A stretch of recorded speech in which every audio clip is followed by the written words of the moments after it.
Guys, we're back one more time with this video. We're still gonna be not video, sorry. We're back again with a scripting stream. I had enough time to actually get the Golden Sun one done. Well, relatively in a good spot, so I'm gonna be doing this now. So things have changed a little bit. Nothing too crazy. I have to add more sections to this just because we're trying to keep this as transparent as possible. We're trying to keep everything concise. So we need to add more information to actually support what we're trying to get at. Rosa wears a lot of masks. Definitely wears a lot of masks. But we definitely have to dig deeper into the psychological aspect of things. So I'll be adding a section that myself and my psychologist buddy, who's been feeding me information in the shadows, have cooked together. So stand by, enjoy yourselves, sit back, relax. I'm not going to be yapping because my mouth is hurting from my chest injury, so I'm not going to be trying to aggravate that shit. So sit back, relax, and let's get some lore out of the way.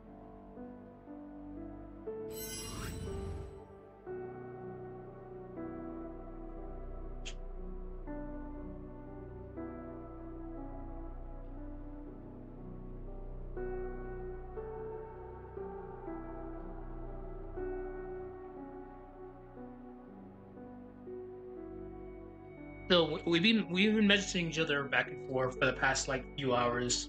Again, I introduced him to Umineko way back in the Stone Ages.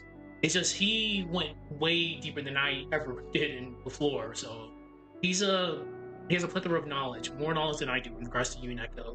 We bicker a lot, like in regards to like almost everything back in the day with this. It's just our paths diverged as we became adults. I'm in the military and he became a psychologist, but having his input on this actually definitely helps out because I was gonna allude to Rosa being neurodivergent, but he convinced me that yeah, like we need to go deeper into that because that's part of her character. So I'm gonna write a little section about her because I've already touched upon neurodivergency in other videos. So I'll give my own examples. I'll talk about neurodivergency and how it applies to Rosa. So this is why things have changed a little bit. So we'll finish the masks, then we'll proceed to a section that is pretty much for neurodiversity. Okay.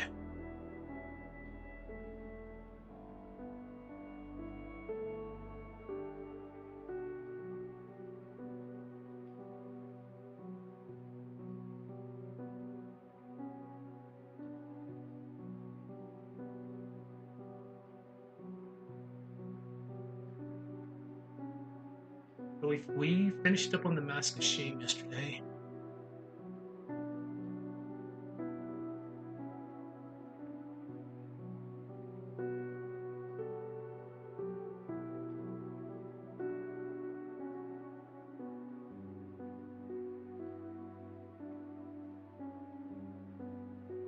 This is a common mask, by the way.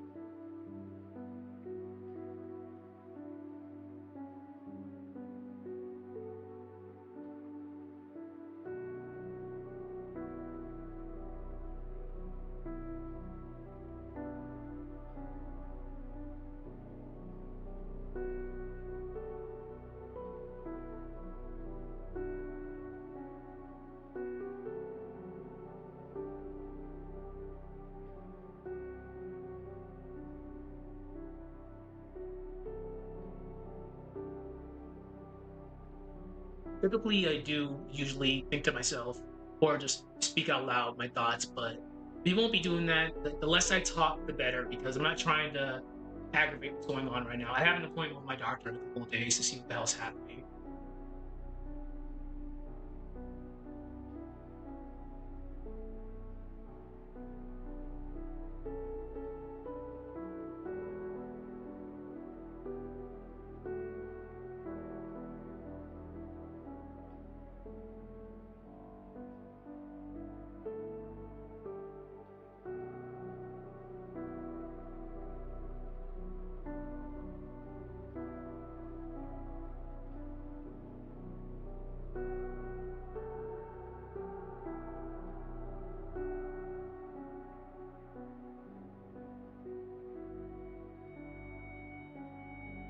Hear me out.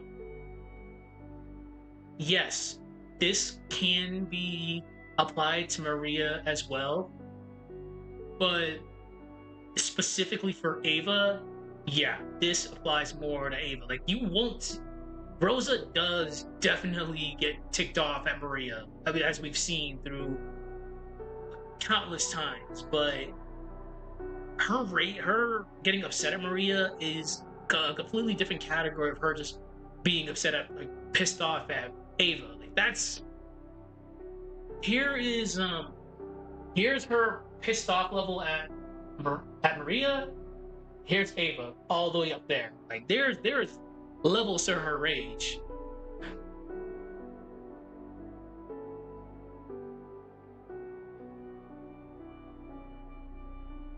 Her rage towards Battler is it's minuscule at best. It's just they in later games they're at odds with each other. You're the wolf. No, you're the wolf. Your logic is dumb. It's that. It's bickering for the most part, but her rage is more directly towards Ava, who was trying was one of the big reasons like her childhood was pretty shitty.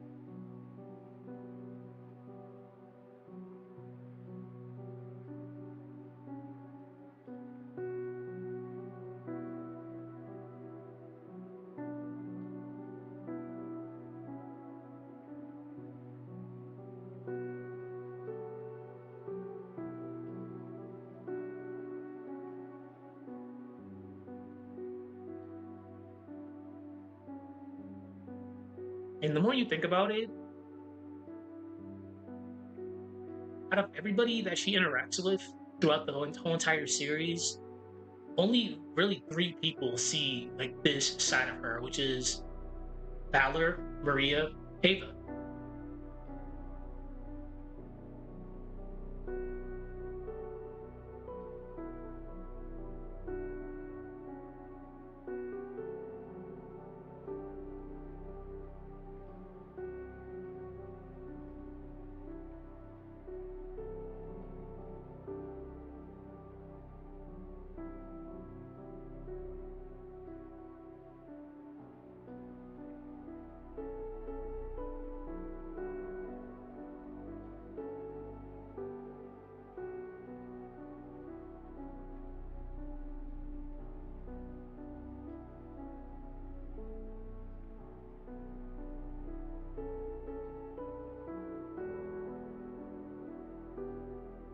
I touched upon this yesterday. It's like if things were different for her growing up, she could have probably been like a better. Well, I'll say this loosely. She'd probably be a better person at the end of the day, but she never had an identity for herself. She was programmed from a little kid to be the way she is, and this is why like she gets frustrated with Battler because Battler represents something that she probably could have been, someone that was free. We'll sympathize with her over here.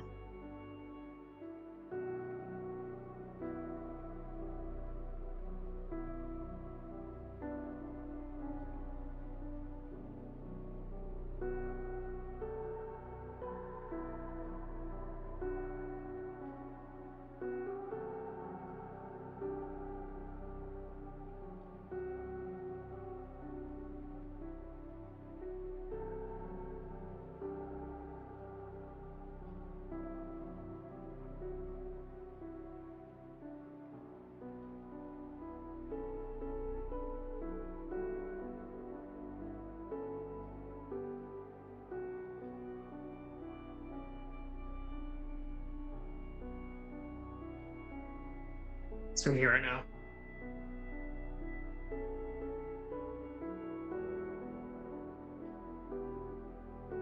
Oh boy. Let's see what he has to say about this.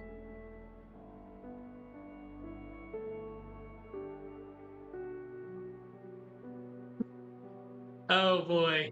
The moment I met see I opened up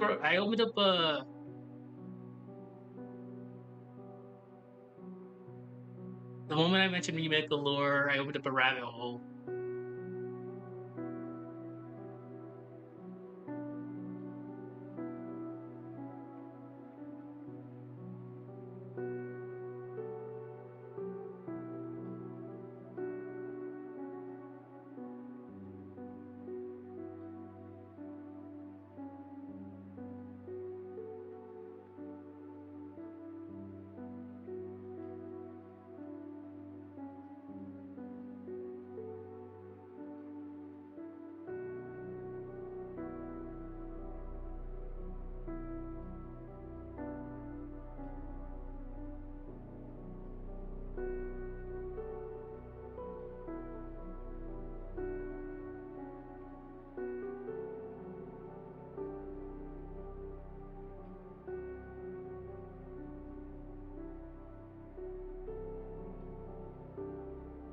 Give me a second.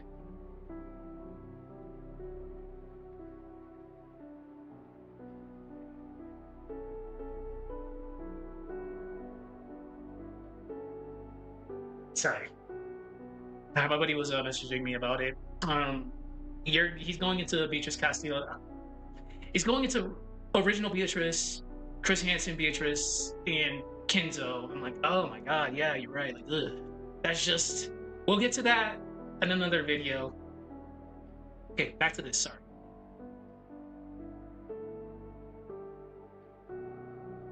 Okay, so we can talk about the dangerous one, the two dangerous masks. I personally feel.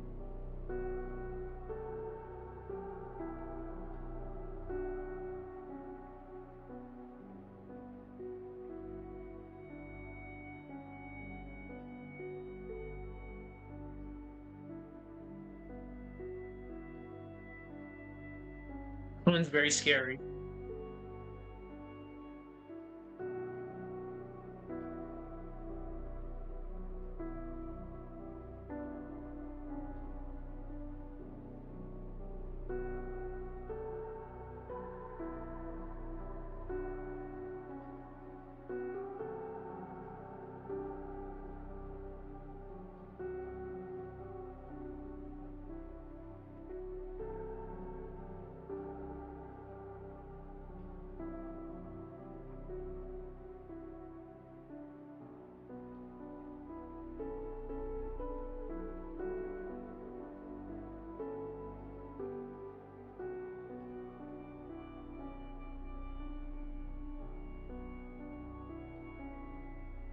And I've mentioned this before. Out of everybody that's actually non-magical, Rosa is arguably the most scariest and dangerous person.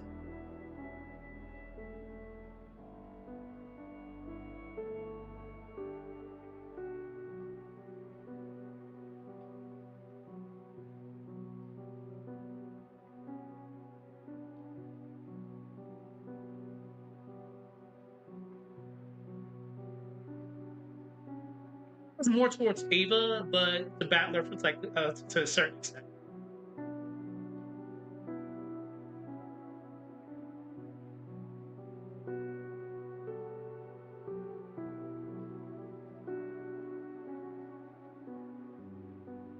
Because at the end of the day, oh, I'll yap for a second. At the end of the day, Ava, when we can't deny that Ava is a bitch. Ava treated Rosa like shit throughout her whole entire childhood. So, what's gonna make Ava change her opinions about Rosa? Nothing. To her, Rosa's always gonna be stupid Baka Rosa, like the useless little girl that the person I walked all over for that took out my frustrations on because of the whole Kraus thing. That's also part of it too. It's a slippery slope. The older one looks down on the next in line, and then so on and so on and so on. But in Ava and Rosa's case, like Ava was just relentless in regards to the mental and physical abuse. So to her, even in adulthood, Rosa's still gonna be Rosa, and that's a terrible way to go about things because as we've seen in later games or just her character in general, Rosa is terrifying, extremely cunning and sadistic in her own way. You can't be an idiot and solve the epitaph, or have the capabilities to solve the epitaph.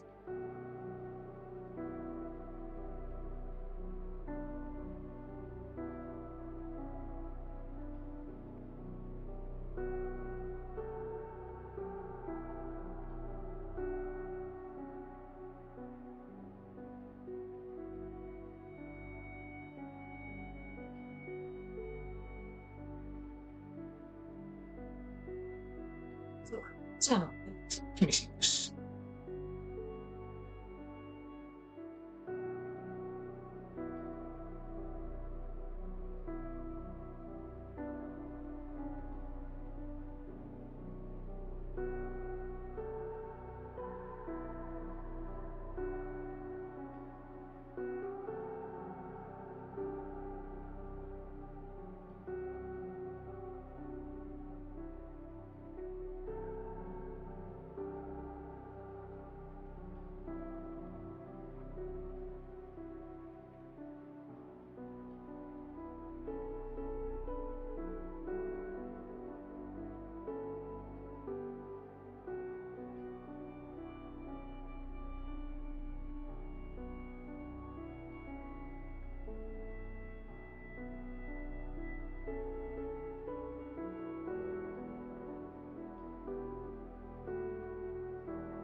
do have to mention this because I'm gonna read this. I'm gonna read this over again. Rosa adapts the guise of the helpless, incompetent younger child, a carefully played role that conceals a cunning and sadistic intelligence. This mask causes others, especially Ava and Battler, to underestimate her. It is a strategic weapon, allowing her to maneuver unnoticed beneath the family's radar, masking a dangerous hidden agenda. So, hear me out on this one.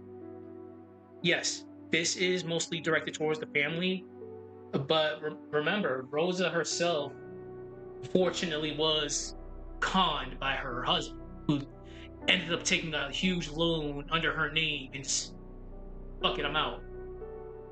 So, and that opens up another can of worms because I've talked about this before, like, and with her resentment towards Battler, which I mentioned yesterday. Battler Battler represents what she could have had, but she never had the opportunity to, or just didn't have the ability to. So Battler has smarts in a lot of areas, or as we would say, street smarts. Battler can tell when someone is like taking advantage of him. Rosa, due to her upbringing, didn't have that. Like, remember, she was just raised in that. She was raised in Rokinjima. She was only surrounded by the furniture, Kenzo, and her siblings. She probably she didn't have the opportunity. She probably did not have the opportunity to go to normal school, make friends, and all that stuff. So in a sense, she was weirdly sheltered. So she wasn't able to actually learn all these things that Battler would learn, like that, how not to get manipulated, etc., etc., etc. So I'm gonna be throwing a theory out of left field. Again, I don't do theories, but I was thinking about this for a while. So how should I word this? Give me a second. Since Rosa didn't have attachment at all since she at all throughout her entire life, and she was able to gain that attachment from her unnamed husband, but she was so blinded by her attachment that she didn't see that she was getting taken advantage of. Lo and behold, he took out that huge loan under her name and just left her pregnant with Maria, and just gone. So she didn't have the ability to see through the deception. So again, like, the mask of incompetence, yes, she does feign incompetence, but to a certain extent, mostly directed towards her family. She's a very intelligent woman. It's just her family, more so her siblings and Kinzo, etc., etc., etc., don't see that. Rosa is very capable of just feigning that ignorance. It's just certain circumstances in the past have shown her to be easily manipulated. She learned her.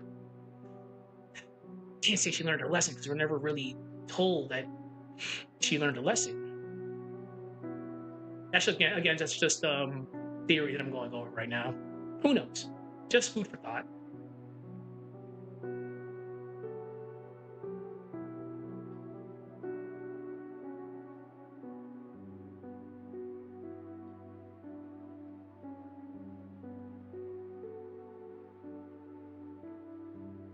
When it comes to series like this, it's hard going into lore theory. It's really hard, especially with how complex this is. It's really hard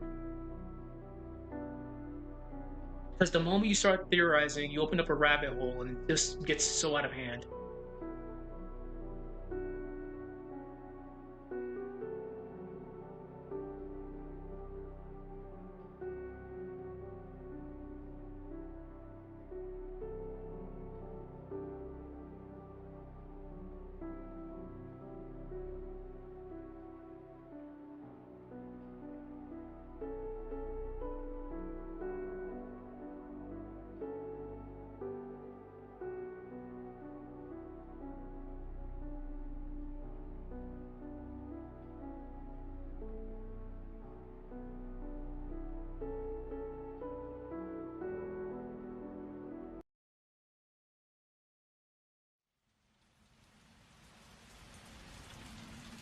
Like I said.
Saying this, I'm going to be writing this very loosely, by the way.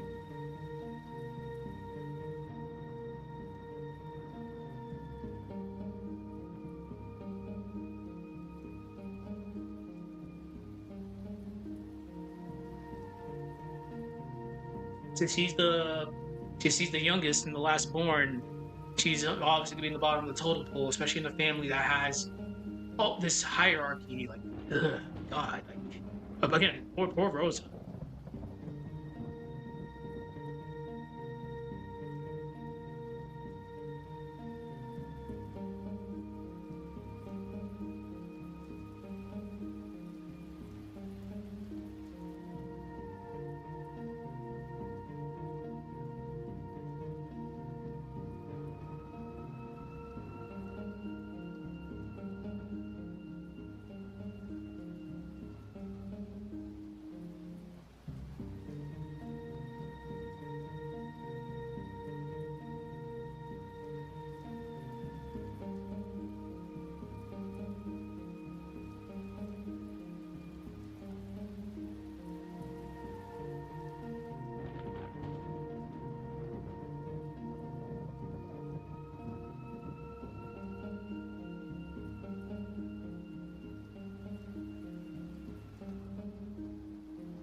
She's alive. Okay, we'll go over all of them because we need to definitely go over all of them. Because there's still one more to go, but I need to make sure everything sounds good before we move on to the more important mask. Okay, pray for my voice, people. Pray for my voice. Mask of deception. At first glance, Rosa presents a calm, almost cold face, a mask crafted with painstaking care to conceal the chaos rolling inside. To her family, especially her siblings, this mask is a silent challenge, a deflection that prevents them from seeing the storms of rage and despair that threaten to unravel. It is a defense mechanism born from years of underestimate. God damn it, see, I can't even say it right now. Underestimation. Oh God, this is so cooked right now. Underestimation. But we'll fix that later. That's what it's supposed to be. And neglect, a way to appear controlled even when her mind teeters on the brink. Mask of the businesswoman. This mask is Rosa's armor of pride and forced professionalism. It is a carefully constructed image she wears around family gatherings and conversations. A calculated performance to maintain the illusion of control beneath this polished exterior. Desperation claws out of resolve. She clings to this persona because losing it would mean the last semblance of power she possesses. Because losing it would mean losing the last semblance of power she possesses. It is an act of survival, yet a symbol of her deep-seated fear of collapse. Okay, that's fine. Mask of the normal mother. In Maria's presence, Rosa feigns the nurturing role society expects, a mother providing superficial care. But this mask is brittle, a fragile veil over a gulf of emotional distance. Her difficulty in connecting with Maria reveals the chasm of trauma and pain she cannot bridge. This mask hides the truth that Rosa's love is burdened by resentment, exhaustion, and isolation. That's fine. I'm fine with that. Mask of rationality. Logic becomes Rosa's refuge from unbearable truths, especially in confrontations with Battler and the others. She clings to cold reason as a shield against emotional vulnerability. Yet this rationality is a double-edged sword. It distances her from genuine connections and traps her in denial, a way to avoid confronting the raw, painful emotions beneath. Yeah, that's a big one, especially for her. Also another big one, Mask of the victim turned punisher. Years of neglect and emotional abandonment hardened Rosa's heart, transforming her pain into harshness and cruelty. Most painfully towards Maria, this mask reveals a woman who, battered by life's merciless blows, lashes out in a desperate bid to assert control. Her punishment is both an expression of suffering and a twisted form of love, a tragic cycle of pain handed down. That's good. Okay. Mask of denial and projection. Rosa projects blame outward, refusing to look inward, where self-reflection would unleash unbearable truths. This mask is wielded broadly towards family members and Battler alike, a barrier that prevents reconciliation and keeps her trapped in a loop of anger and isolation. It is easier to blame others than face the emptiness inside. It's not my fault, it's your fault. I'm portraying myself as the victim. Mask of fragility and hopelessness. Beneath the armor of rage and control lies a fragile psyche barely held together by sheer will. This mask is private, almost invisible to others, revealing a woman who feels utterly hopeless, one whose soul is quietly unraveling in silence, away from prying eyes. You don't see that one, but it's implied. And now the big one. One of the big ones. Probably the most important one, besides the last one I'm going to do.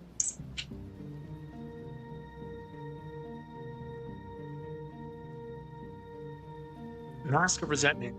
Rosa harbors a deep, festering resentment towards her siblings who enjoy the warmth of loving families, a warmth denied to her. Abandoned by her husband and forced into solitude, this mask conceals envy and pain, intensifying her isolation. It fuels the bitter distance she maintains, a silent wall erected to guard against further betrayal.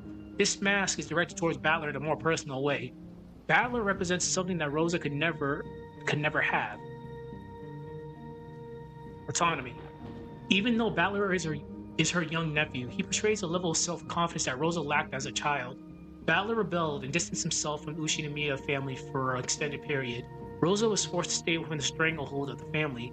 Battler was his own person, had the ability to build interpersonal relationships. Rosa was always alone, and Battler was able to surround himself with people. Battler represents something that Rosa never had, control of her life. She was forced to live in a life that was truly never her own.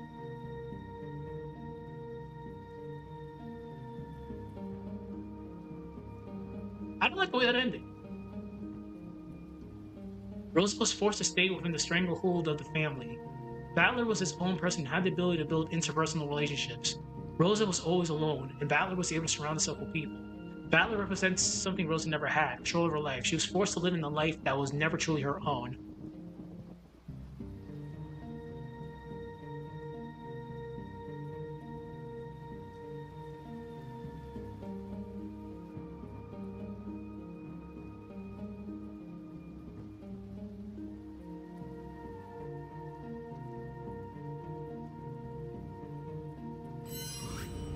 Yeah, hear me out on this.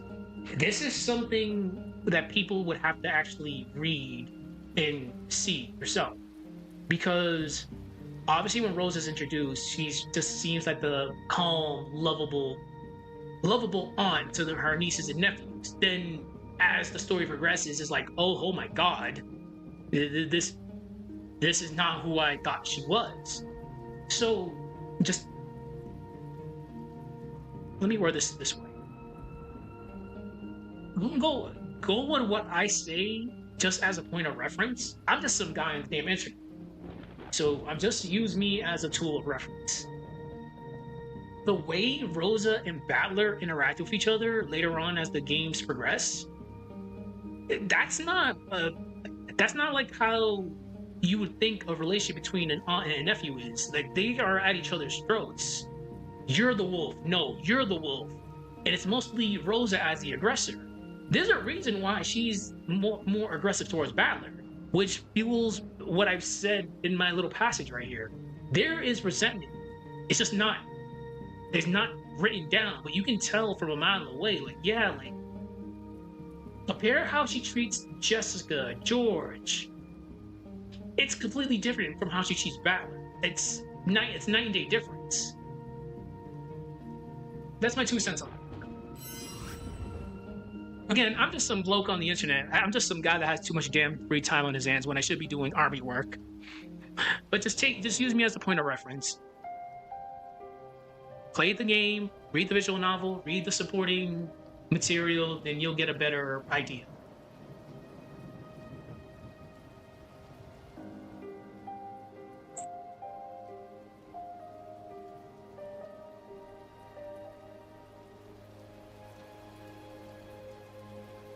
We will see.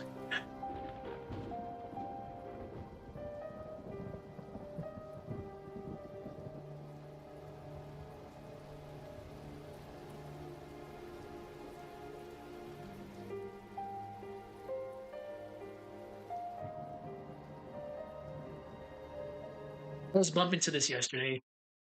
I need to bump to some Code Veronica in my life.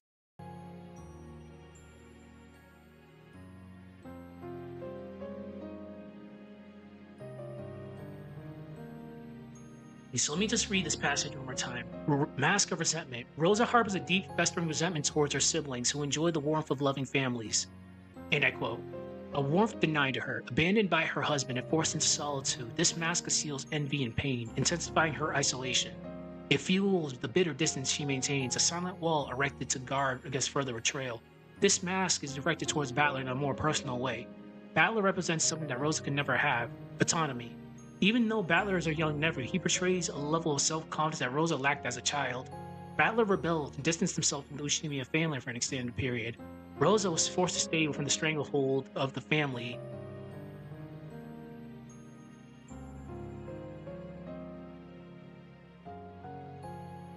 Rosa was forced to stay within the stranglehold of her family for her entire life. Battler was his own person and had the ability to build interpersonal relationships.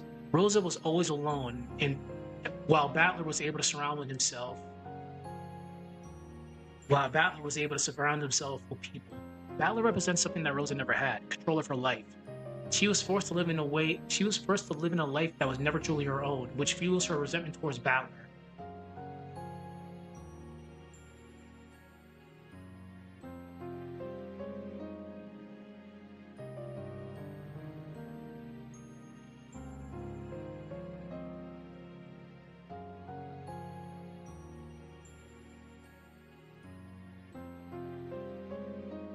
Okay, now it's good. All right, okay. Let me just read that last couple sentences one more time. Rosa was forced to stay within the stranglehold of her family for her entire life. Battler was his own person and had the ability to build interpersonal relationships. Rosa was always alone, while Battler was able to surround himself with people. Battler represents something that Rosa never had, control of her life. She was forced to live in a life that was never truly her own, which fuels her resentment towards Battler, someone who was free while she was trapped in a cage.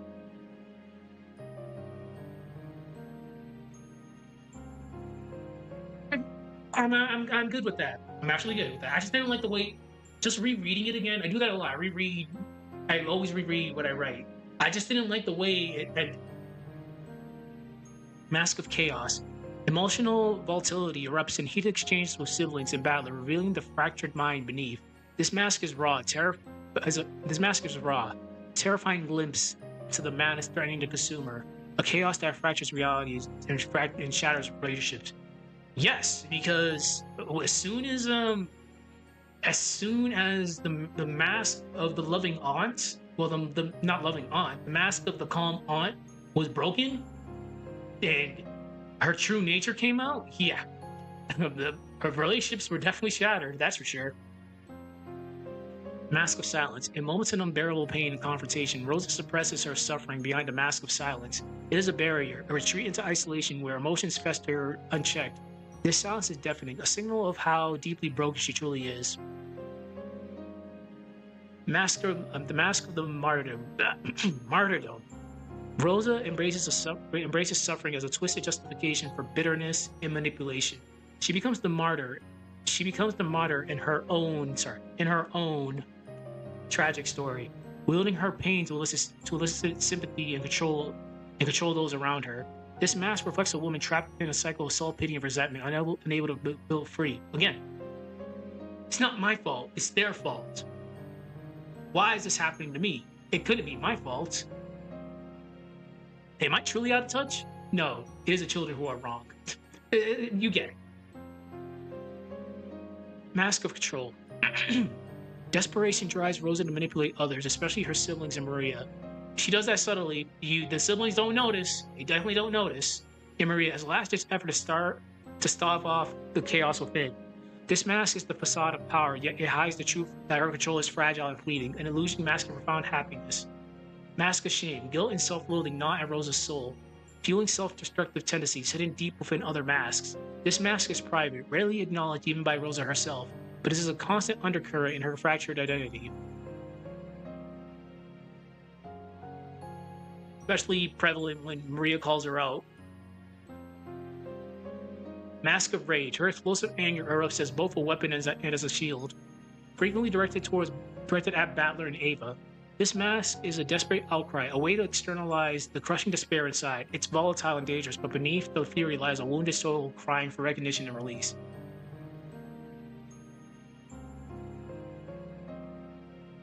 Okay. Mask of incompetence. Rosa adapts the guise of the helpless, incompetent younger child, a carefully played role that conceals a cunning and sadistic intelligence. This mask causes others, especially Ava and Battler, to underestimate her. It is a strategic weapon allowing her to maneuver unnoticed beneath the family's radar, masking a dangerous hidden agenda. Mask of helplessness. Her siblings view her as helpless and powerless, a perception that Rosa internalizes, deepening her anger and feelings of abandonment. This mask reflects a tragic acceptance of low status within the family hierarchy, fueling a similar resentment and reinforcing the cycle of emotional pain. Okay, I'm good with all of those. Now we can get into the meat and potatoes.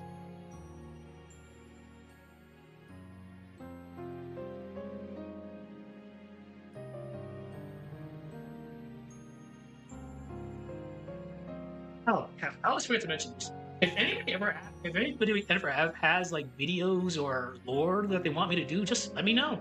I don't mind doing it. 95% of the time, I'll know a thing or two about characters that people want me to do lore on. Like, out of nowhere, I think they did. It was one of the Fate lore videos, and an individual commented, "Hey, this is good. Could you do one on Umineko?" I'm like, "Yeah, let's go. Let's go."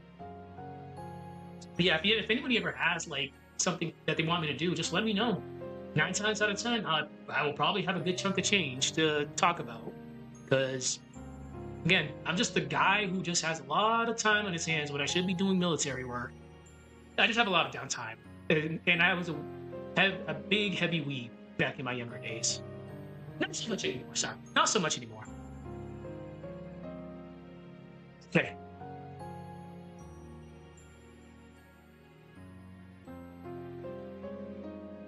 All right, we can lead. I'll write a little passage in order to lead on into the Mask of Madness.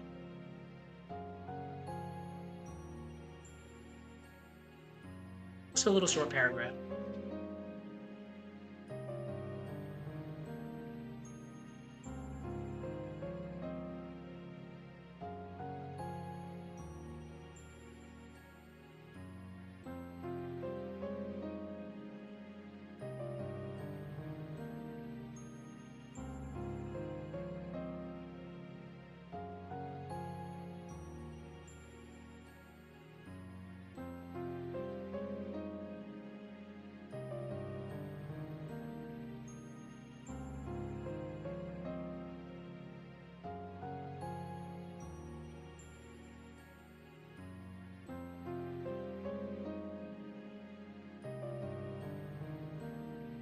He told somebody, if you had somebody that you introduced to Umineko for the first time, They just read a couple of pages and they saw Rosa. Hey, this person looks cool. She looks nice.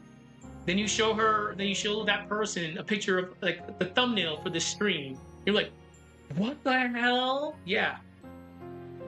Don't let that fool you. Don't let that calm looking face fool you. This bitch is crazy. Excuse my French.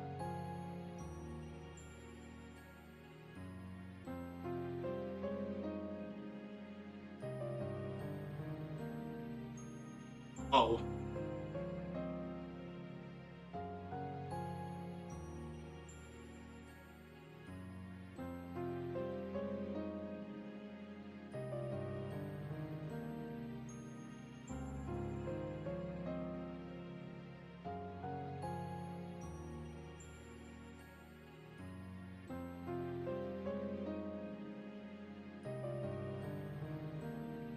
Fine, I'll use it. I wasn't trying to use despair because I can't say despair sometimes with a straight face just because of Sephiroth. Cloud, shall I give you despair?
And we can use a little fluff to build it up.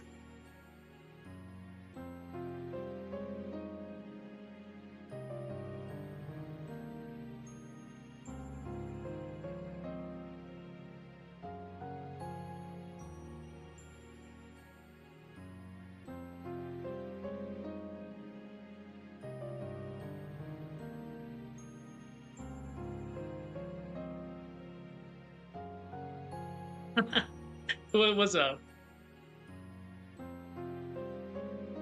I'm just trying to build up on this.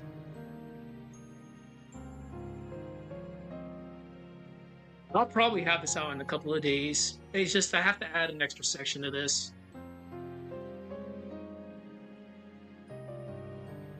Doing good. For some weird reason, the army let us out a little bit early today, so I was able to get my other stream out of the way. So I got about 2 hours of time to actually work on this. And I was talking to my buddy earlier, and he was like, "Yeah, dude, we have to talk about neurodivergent." I'm like, "Fuck." Okay, I've done that before in other lore videos, so we'll talk about it this time. But yeah, we're doing good. It's just I hope people will see to look past the abuse that Rosa is indeed a very complex character.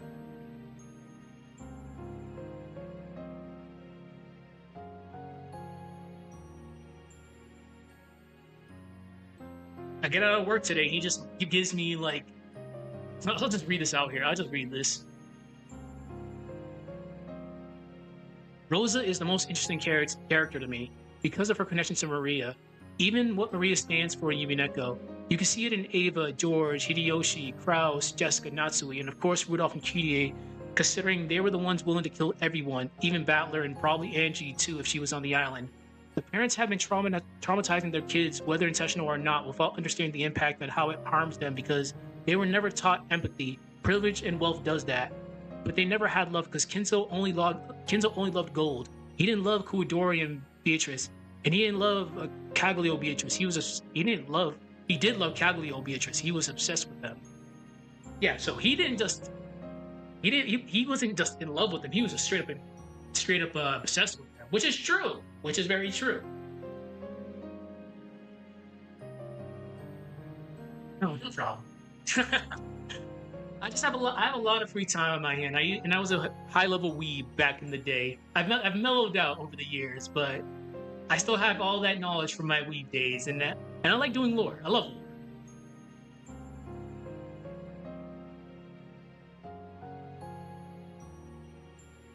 So it's funny that he ended up mentioning Rudolph and QDA. Rudolph and QDA, if you look, they have like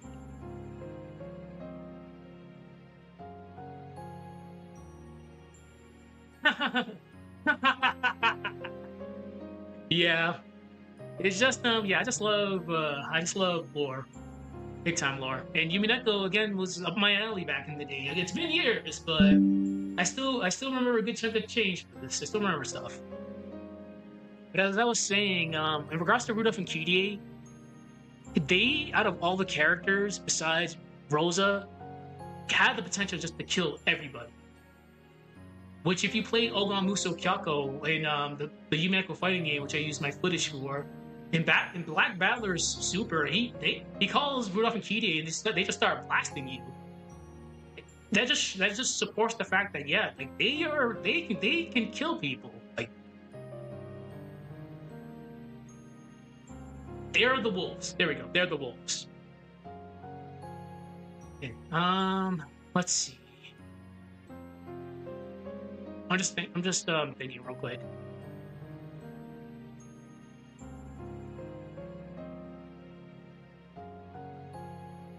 In the 80s, women and girls weren't diagnosed and given treatment because of the system of misogyny at the time, and even to this day hasn't improved. It hasn't even improved globally. He does bring up a point about that.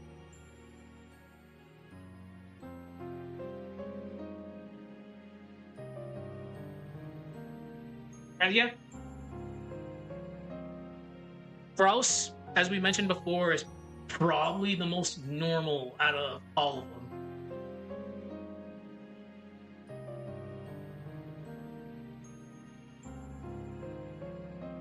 Okay. It just adds layers to all the characters. Like, to be honest, if you see all the siblings, like the way Kraus is portrayed, it's made him he's made in a way that the audience should dislike him. Same thing goes with Ava. They were funny about Rudolph too. They made Rudolph cool, but Rudolph is probably one of the worst people imaginable. And obviously, Rosa, as we've talked about, is a facade.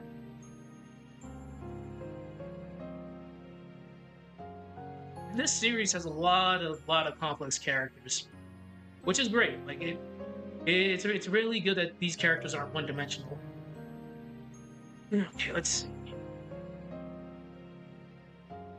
He definitely is, and as we know, Kinzo is just terrible. Like, oh God,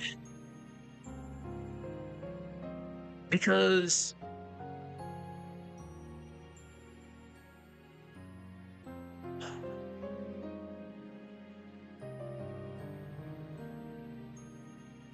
so the Yasu thing. I'll briefly mention it. There was the theory that was floating around. It still is floating around that Yasu is a child of incest between Kinzo and Kinzo and that Beatrice from Kudorian, which is probably his daughter. Yeah, that's a big rabbit hole. Kinzo's an asshole.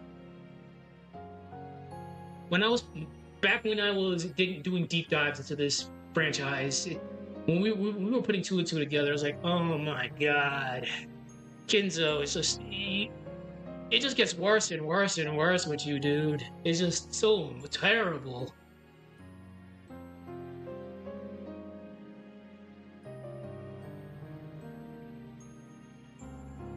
I mean, I wouldn't really even put it past him to have to have a child like that, a bastard child. I wouldn't even put it past him.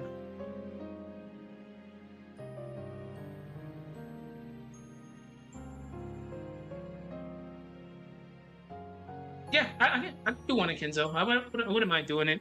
I will be totally. I'll be unbiased, but there's a lot that can go on about Kenzo. There's the you can talk about how he is as a character, how he acts with the characters around him, his past, the magical aspect of it. Like he's in his own right is a complex character. It's just he has a lot of antics and shenanigans. He has the it's like how we all have skeletons in our closet. He has his own wing of closets filled with skeletons in his mansion.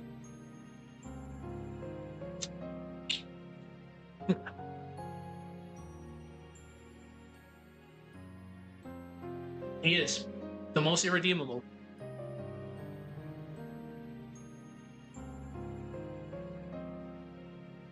Which again makes Rosa seem more sympathetic because he was forced into a life like this. Right.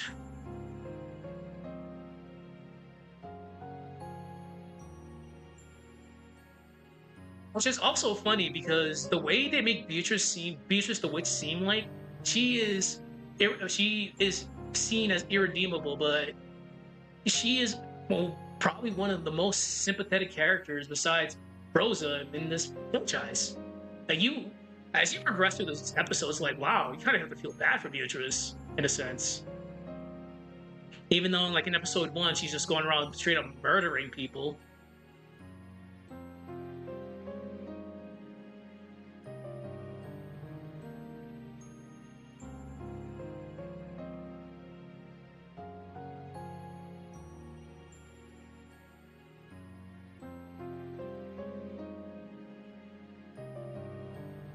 Okay.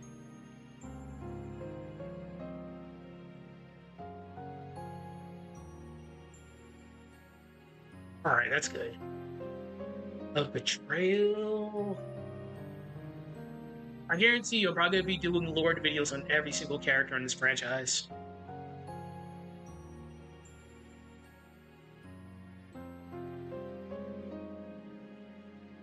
Yeah, I agree. Let's just say you introduce someone to Umineko and they've read through episode one. Wow, Beatrice is such a bitch. She's really such a bitch. Then as they progress, wow, she wasn't a bitch after all. Or, for example, George. Wow, that George kid is a very good kid. They realize, no, George is. Oh my god, jealous much? Oh, characters like Angie, like the anti survivor, how she had to deal with her struggles into a teenager. Like, damn, my family died. I'm getting bullied.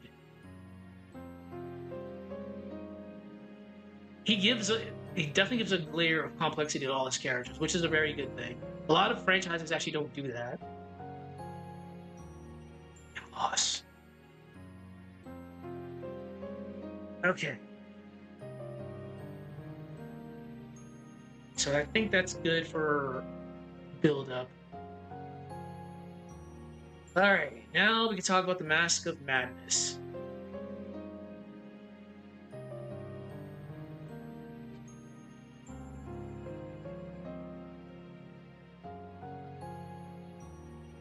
The center of Rosa's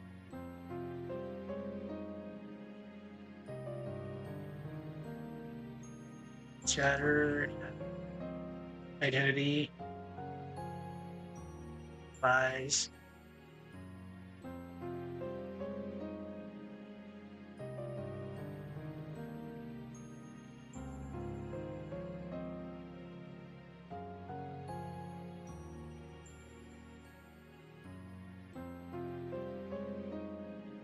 Actually, let me see if this is. Oh, give me 1 second. Let me actually see if I can find this image. I'm very curious about this.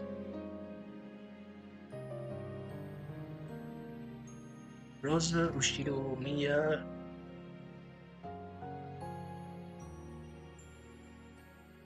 Yeah, all right. They did have. I did. They did have it. Yes. Okay, let's see if I can actually show this.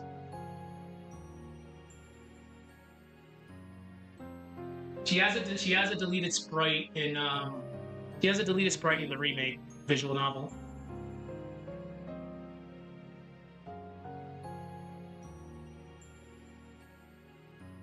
I'm not able to do this.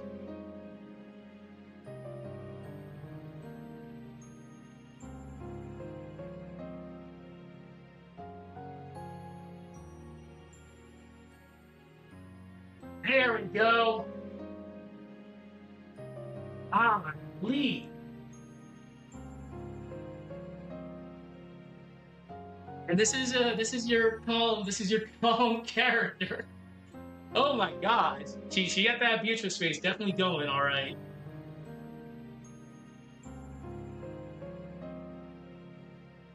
Yeah, that's I've heard there's apparently there's a lot of unused sprites in the remake.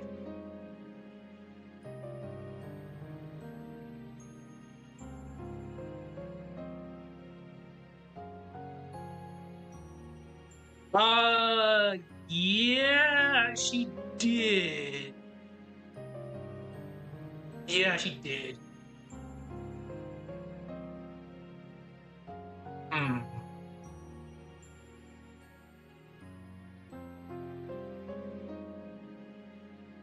Yeah, but it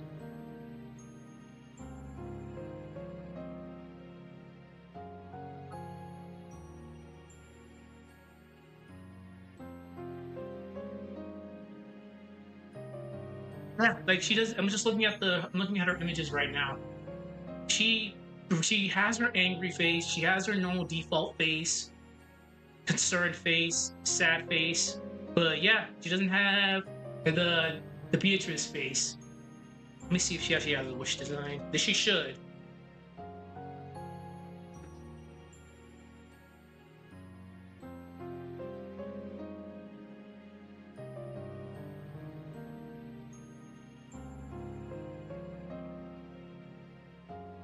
She has it in Ogamuso Kyako, but that's more so as a joke.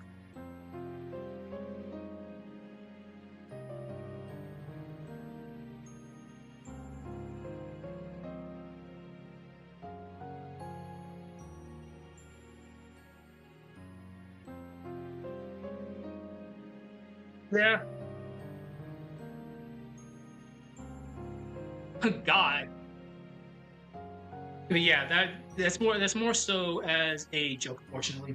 But anyways, back to this. So yeah, Rosa, as we can see, yeah, it just you. Well, it's good. We can have fun with it. We can have fun with it.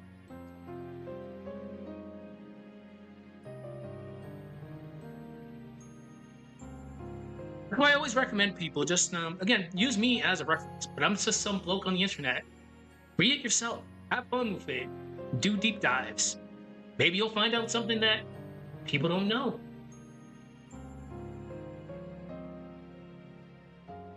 Okay, carrying on with this Mask of Madness. My eyes are actually getting kind of tired.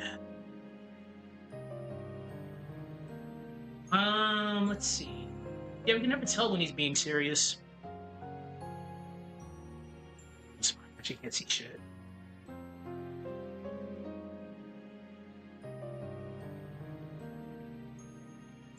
All my years gaming have ruined my eyes. I can barely see the screen at times. My 2020 vision is no longer 2020.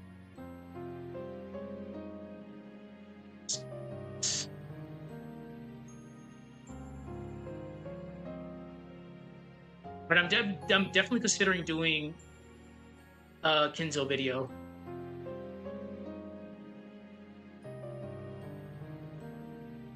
God. But terrifying.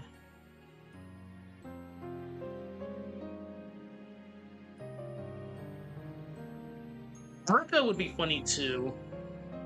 Erica always annoyed me though, but she's funny. Terrifying.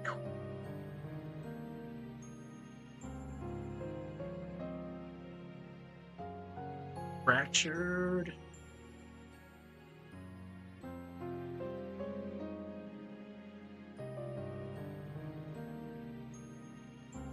While I was getting that picture of the deleted sprite, there was a scene from the visual novel where you just see dot dot dot. Yeah, I love you too, Maria. Dot dot dot. You just see Rosa's just like angry face. I'm like, oh man, we're your relationship is just terrible. She obviously probably means it, but with that expression, it's like, and no one's gonna ever believe that, Rosa.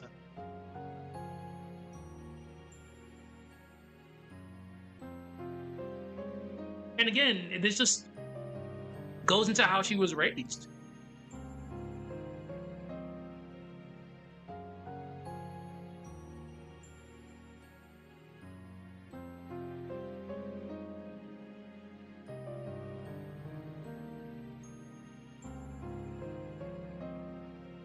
Hmm.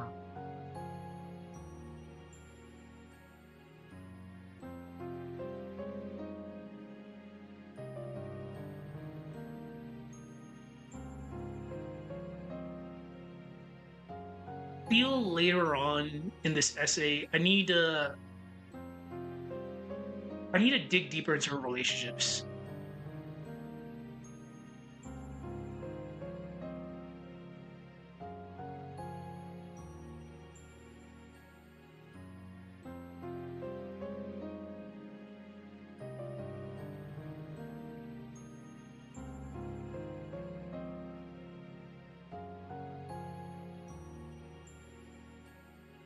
We'll get to there when we get to there.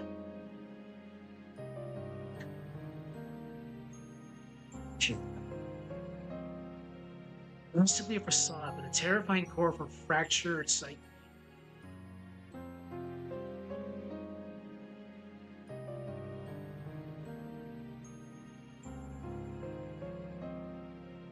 There's here that trauma. There's here that trauma.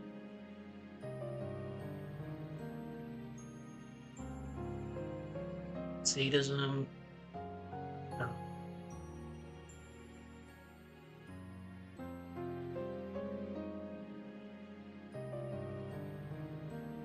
Yeah, calculation.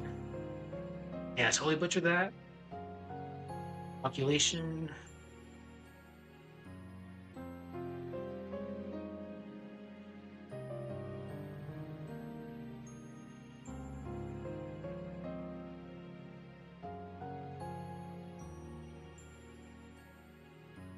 Never have alcohol when you're trying to write essays.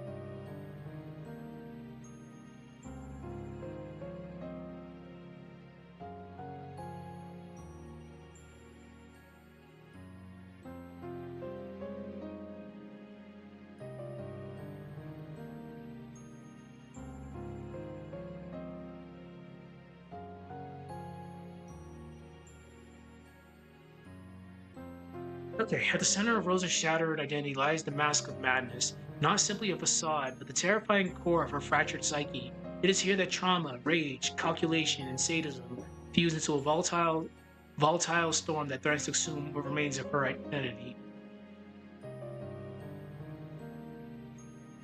Okay, let's start at the beginning, and we'll make our way up to current times. Okay, childhood.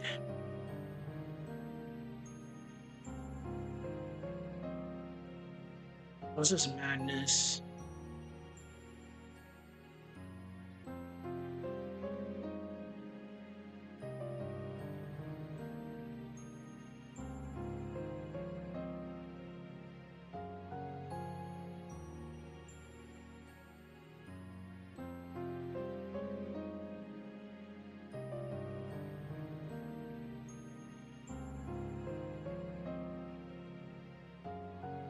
Again, this is where it gets interesting when people see when people think of Rosa Ushiromiya, they think of the memes, Mother of the Year, her beating the crap out of Maria, just literally just abusing Maria, but they don't look at this. Rosa was the victim of neglect and abuse herself. It just unfortunately transferred over to Maria later on in life. A slippery slope.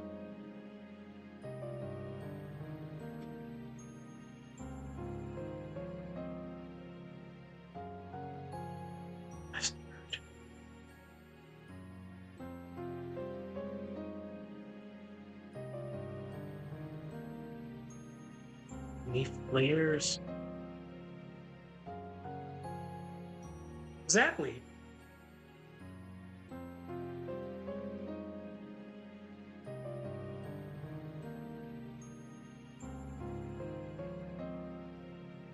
And it sucks. It really does suck for Maria at the end of the day because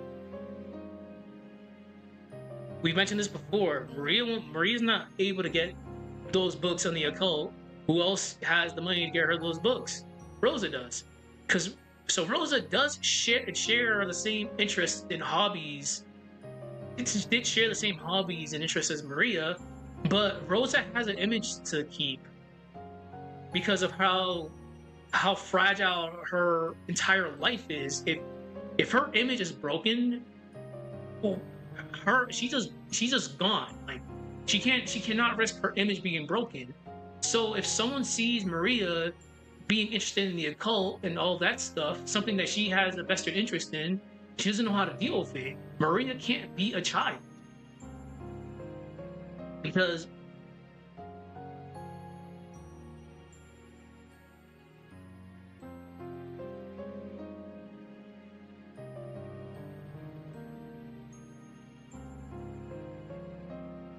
exactly.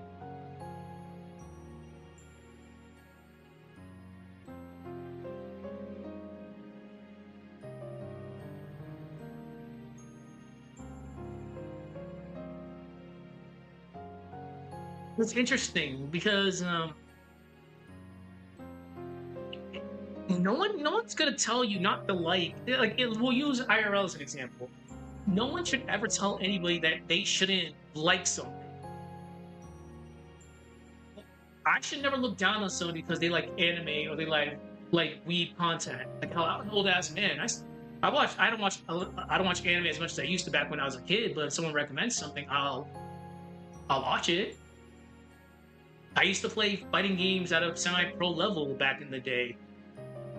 That seems weird to some people, but I would never look down on somebody if that's something they have an interest in. But it just seems like, in regards to Rosa, like Maria liking these things, that can't. That's not allowed. No, nope, nope, nope, nope, nope. Even though we have shared interest, no, Maria, you cannot do that. And unfortunately, Maria doesn't do that, and it doesn't end well for Maria at times.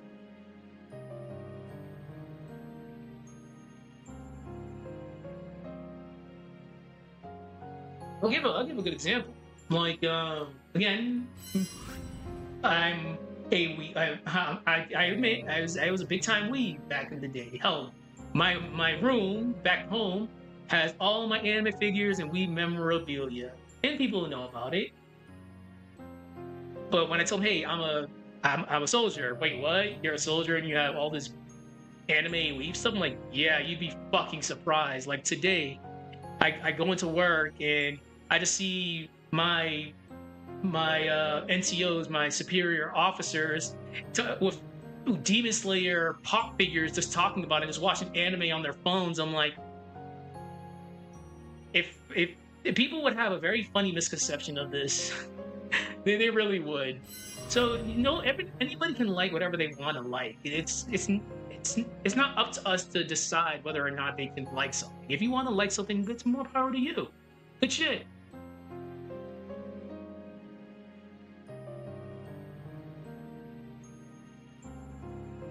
Yeah, and that's what it is. Like think about it. For example, every year when the Ushinomiya conference happens, she has to bring Maria with her. She has to.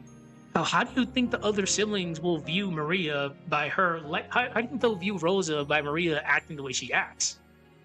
Ava just is just waiting just to tear Rosa apart more. Like, ugh, just terrible, terrible, terrible, terrible. Rosa is so Rosa is so scared of losing her self-image now. Like, she can't bear to lose it. And again, that adds her layer of complexity.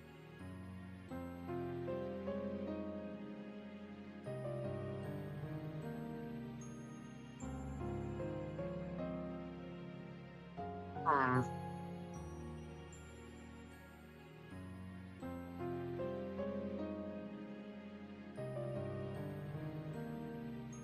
Depression, excuse me, and denial.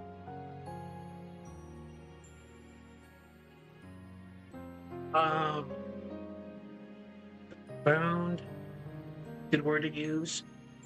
Fear and helplessness.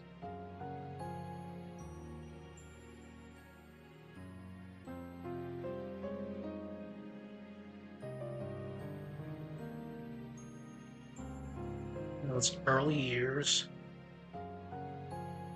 In those early years.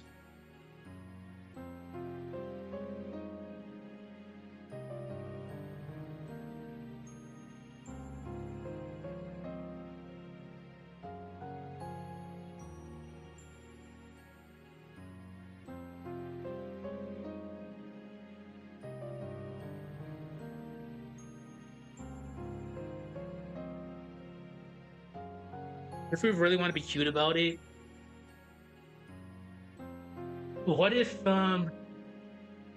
again, this is delving into weird headcanon theory levels, but what if the way that she treats Maria is just her way of just showing Maria the cruelty of the world, just based on how she was treated as a child? Again, that's just, I'm throwing it out of left field, being some weird headcanon area, but the way Rosa was treated as a child, again, it's screwed up. And Maria, thankfully, well, Maria has her own problems with the way Rosa's raising her, of course, but yeah, she might be doing this subconsciously. So it's like she, in a way, is showing Maria how cruel the world is in her own way based on how she was treated. But I, again, we don't really have, we only have glimpses of Rosa's past as a child. And we can assume the way she was treated as a child is the way she treats Maria, but we don't really know that. So again, let's dig into some weird headcanon area, but in her own weird way, she could be showing Maria subconsciously the ways that the world is not a nice place. But again, Maria's just a kid. Like, I can understand if it was like,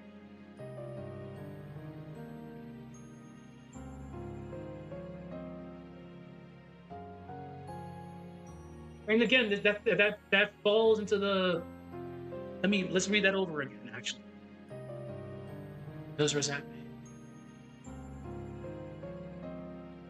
Rosa harbors a deep, festering resentment towards her siblings, who enjoy, and I quote, who enjoy the warmth of loving families. The warmth denied to her, abandoned by her husband, forced to live into solitude. This mask conceals envy and pain, intensifying her isolation. It fuels the bitter distance she maintains. A silent wall erected to guard against further chill. This mask is directed towards Battler in a more personal way. Battler represents something that Rosa could never have: autonomy. Even though Battler is her young nephew, he portrays a level of self-confidence that Rosa lacked as a child. Battler rebelled and distanced himself from the Ushiromiya family for an extended period. Rosa was forced to stay within the stranglehold of the family for her entire life. Battler was his own person and had the ability to build interpersonal relationships. Rosa was always alone, but Battler was able to surround himself with people. Battler represents something Rosa never had: control of her life. She was forced to live in a life that was truly never her own, which fuels her resentment towards Battler, someone who was free while she was trapped in the cage. So, in a sense, that can be applied towards Maria too, because Maria didn't have to deal with the shit that Rosa had to deal with. Hell, sure, Rosa is a single parent. Oh, thank you. Um, so that can be, in a sense, the resentment could be applied to Maria too, because Maria is so again. Rosa loves Maria. We'll go with that. Rosa loves Maria. We'll just go with that. She loves Maria. But Rosa didn't have that love when she was a kid, which can fuel jealousy. I'm treating you with, I'm trying to give you the love that I never had, but she doesn't know how to love because she was never loved. So, in a weird way, this is her love to Maria, which is a terrible way of going about love. Ah, God, alcohol save me. No, don't drink alcohol.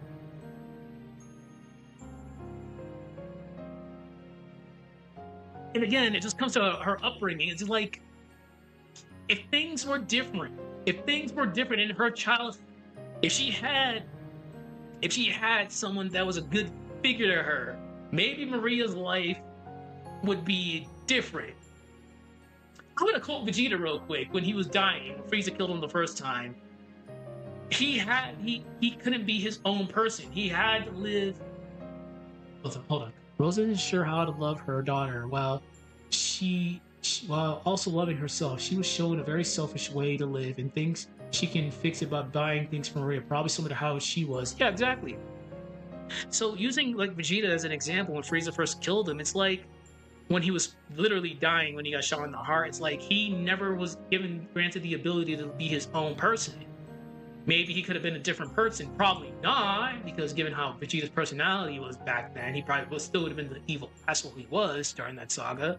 But maybe if Rosa had a better upbringing and a better like figure to help her out in life, to take her away from the abuse of her family, which Kumasawa should have been, mind you, but Kumasawa knows her role as furniture, so there's only so much she can do. So it's like maybe things could have been different. Again, this fuels the whole resentment thing. Battler was someone that she probably could have been. Maria represents something she doesn't understand. She tries to give Maria the love that she never had, but she doesn't know how to love.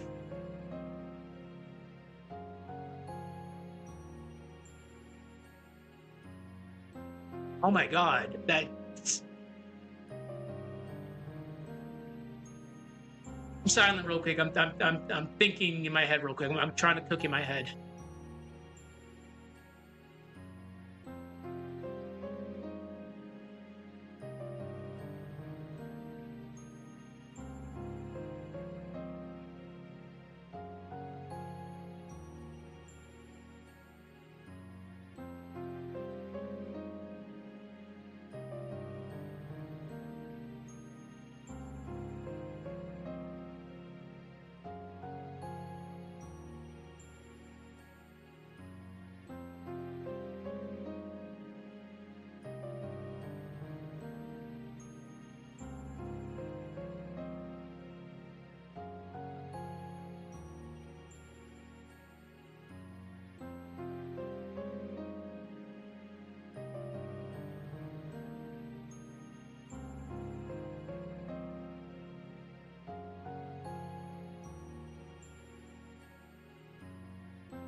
Yeah.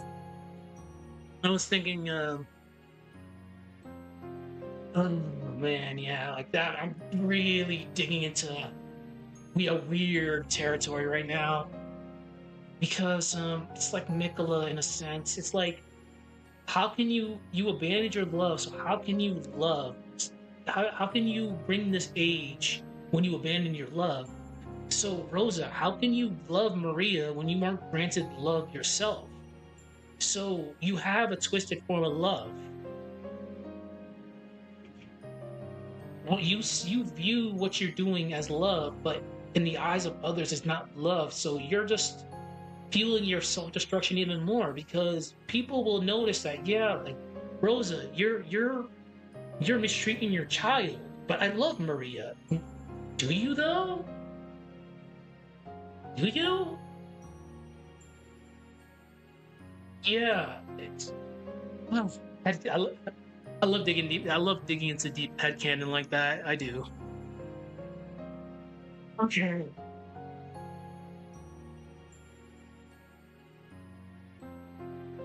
I'm kind of happy I'm taking my time with this video because there's so much things I can add to this. I'm not going to rush this one.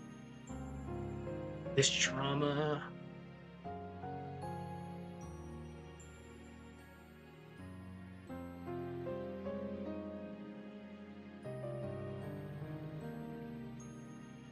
Trauma is not background.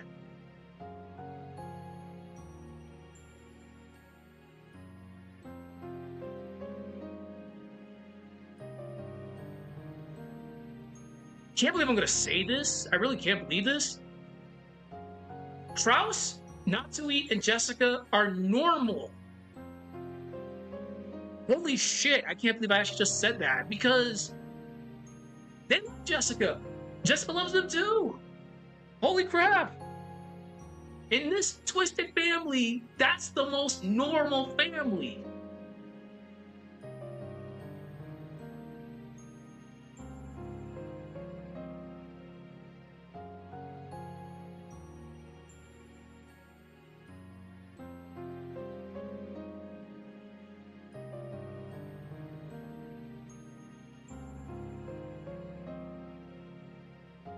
Relationships with her desperate attempts.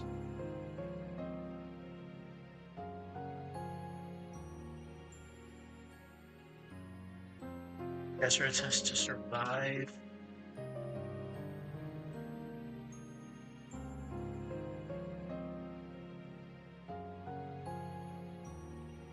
Because now that I think about it, but again, like we mentioned, Krause is probably the most normal person here. But look at the other characters in this twisted family. Kenzo, obviously not normal at all. No one, like, God, no.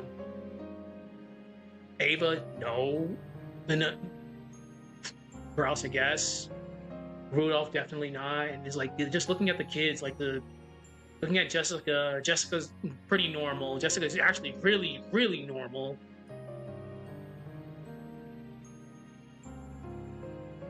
Battler, yes. Battler, yes. He's just the victim of circumstance.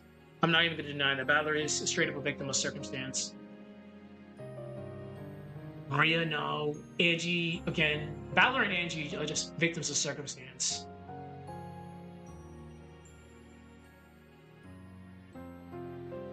Yeah. I can't believe I actually said that. Wow. All right. These are the things that keep me up at night, just doing weird theories in my head.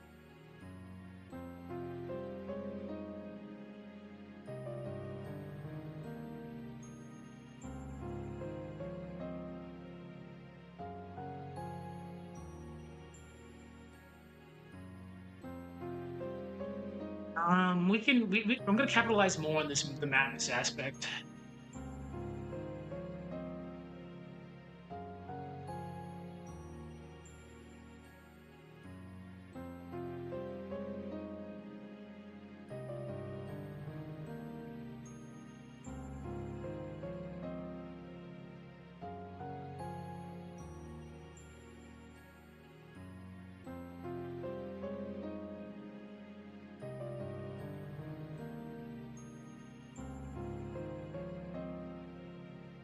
Alright, I'm gonna read this. At the center of Rosa's shattered identity lies the mask of madness. Not simply a facade with the terrifying core of a fractured psyche. It is here that trauma, rage, calculation, and sadism fuse into a volatile storm that threatens to consume what remains of her identity. Rosa's madness is born from the depths of childhood neglect and childhood abuse. Wounds that never healed but fester beneath layers of repression and denial. The profound fear and helplessness seated in those early years have warped her mind, fracturing her sense of self and reality. This trauma is not merely background. It is It is the roots. It is the root twist every aspect of her identity, her personality. I gotta reword that. Her relationships and her desperate attempts to survive in a world that abandoned her. I gotta reword that. I don't like the way that sounds.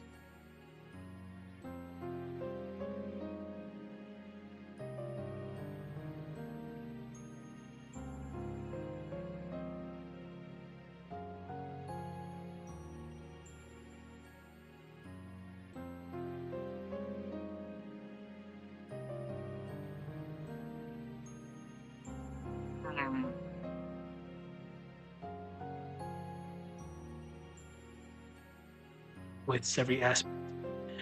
Okay, I can add a little bit more to this. Um,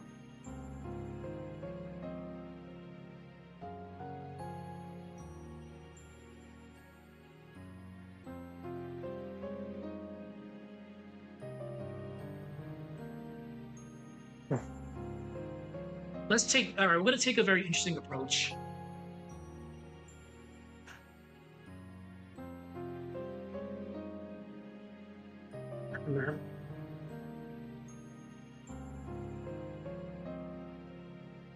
Anson's here. Ability.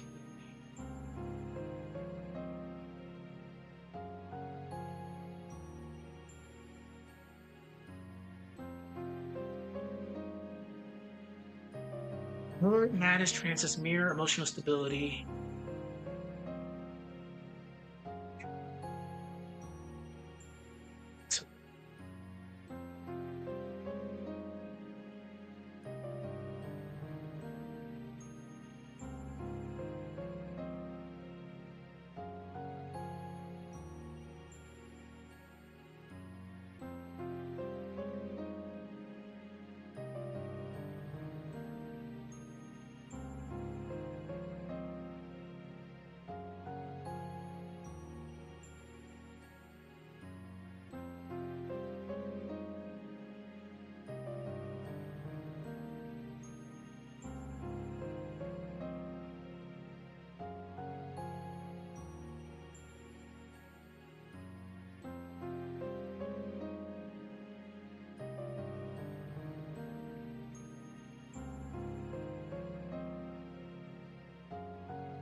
I'm definitely taking a different approach to this.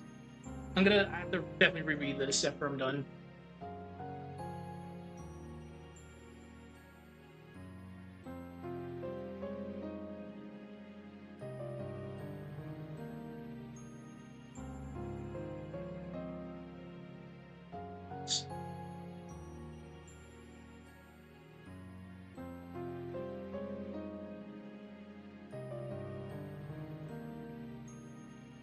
Expectations of she can be a family.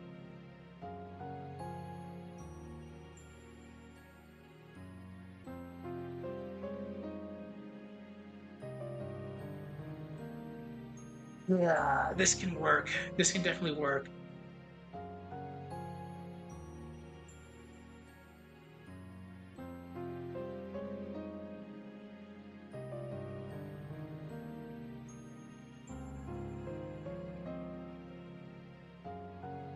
Right, let me read this real quick. Okay, her madness transcends mere emotional stability. It's a rebellion against identity, family, and fate. As the episodes progress, the audience sees that Rosa rejects the roles imposed on her. The expectations of the Ushiromiya family and the threads binding her life. Do you really want to be cute about it? Once everybody starts dying, that role that she has as the younger, as the youngest out of the family, that gets thrown out the window. Like all that stuff just doesn't matter at that once people start dying.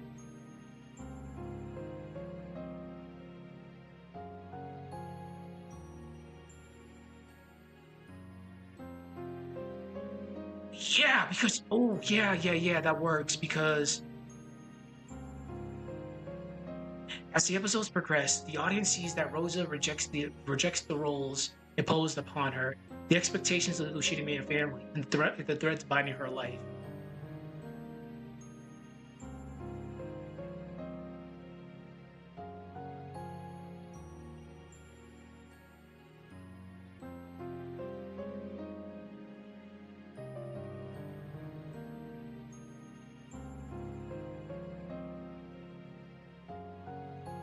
God damn it! I have something. I just need to find a way to word this right. Um. Right.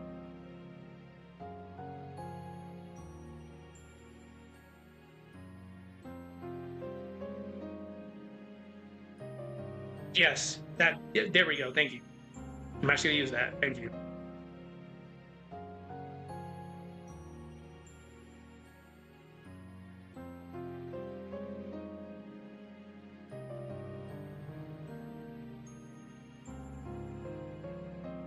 Definitely works.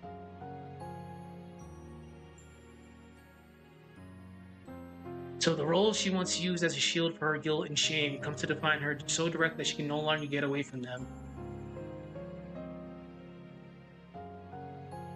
This is not passive.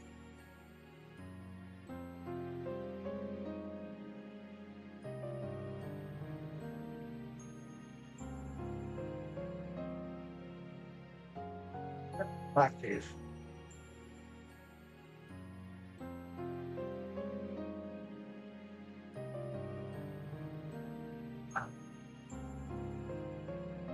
Rejection of self.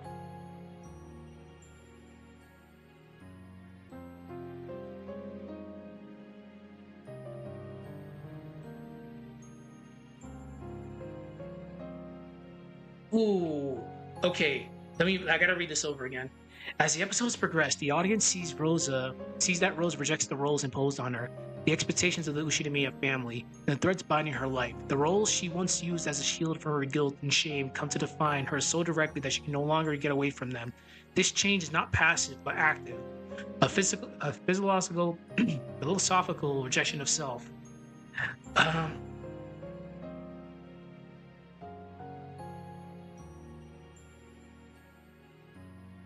yeah, there you go.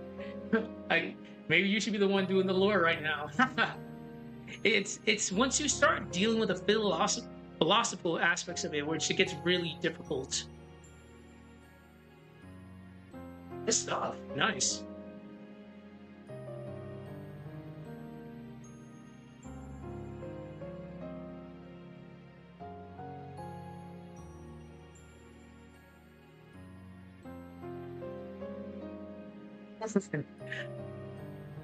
But once you start dealing with the philosophical aspect of it, that's where it gets really, really difficult.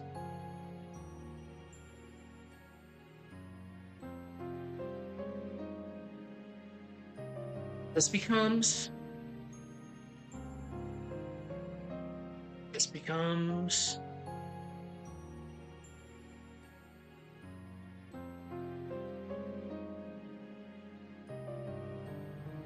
destruction.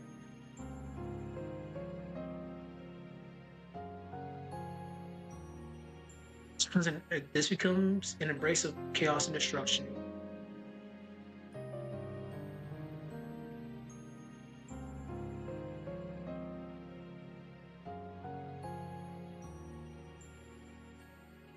There we go.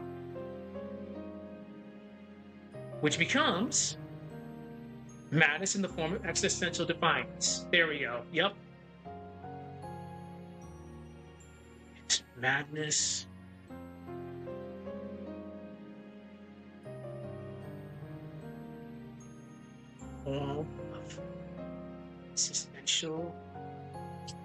audience. Okay. So, yeah. All right. Let's read this over.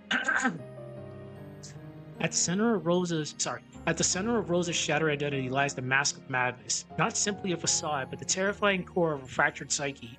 It is here that trauma, rage, calculation, and sadism fuse into a volatile storm that threatens to consume what remains of her identity.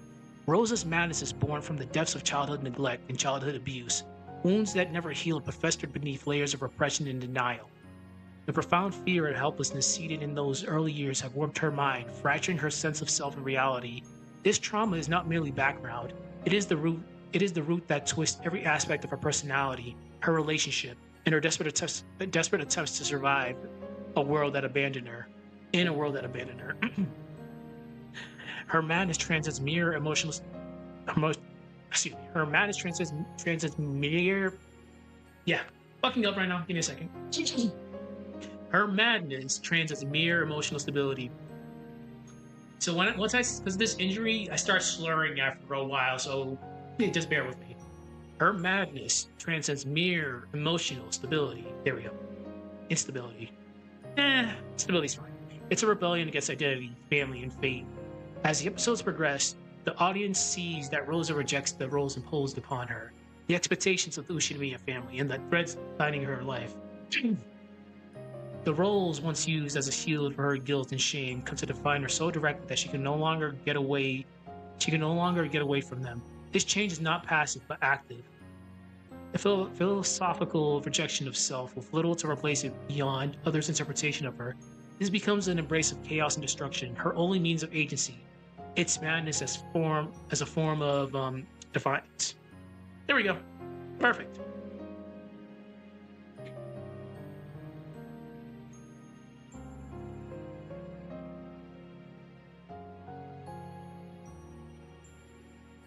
Okay, we can let's not end the sentence. We won't end the passage there. We'll add something else. Because we need to transition into the next portion, which is gonna be the neurodivergent aspect of it. I got like at least 40 minutes left because I gotta get ready for work. This is not gonna be done. This is not gonna be done for a while. Probably the next couple of days this will be done.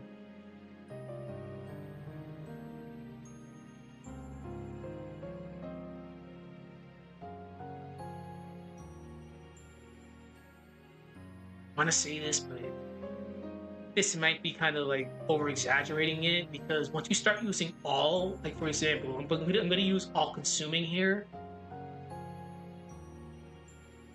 It's rather extreme using all.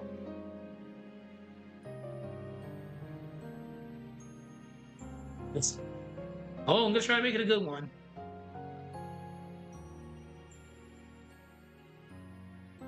You have to be very wary in using all.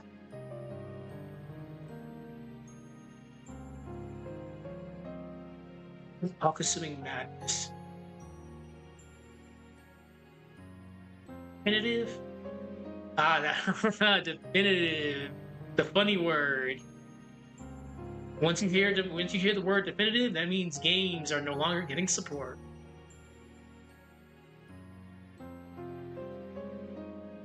Yikes.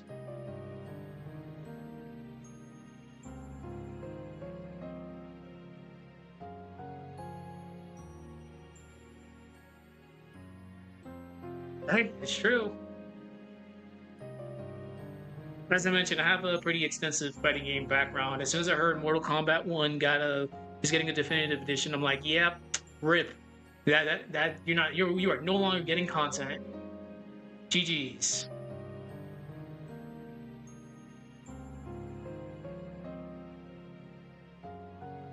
This definitive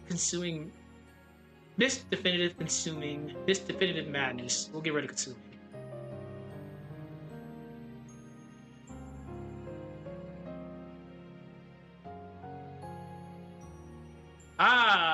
Guilty Gear, Blaze Blue. Oh boy, the day I do a Blaze Blue lore video. Oh my god.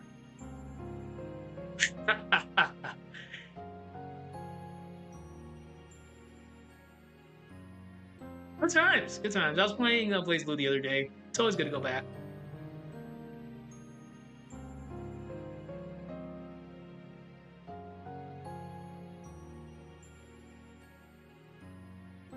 I'll never forget the day I was explaining store. I was like, "Who do you main? Wait, who do you main in Blaze Blue? Depends on the game.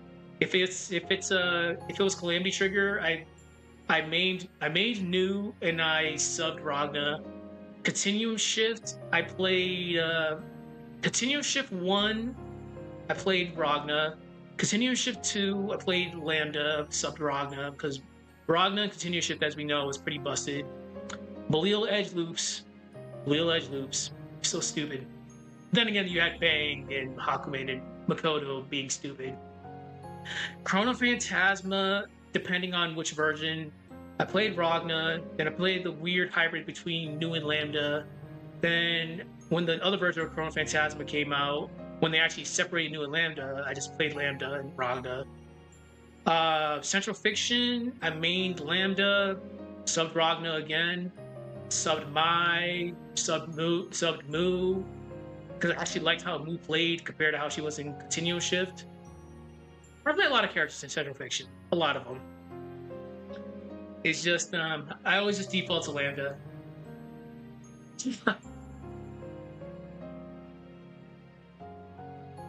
Because I have to counter pick a lot. Hold on a second. For decorative purposes, I need to put my stick out here. Give me 1 second. I'm gonna tell Kaka sip. Give me a second.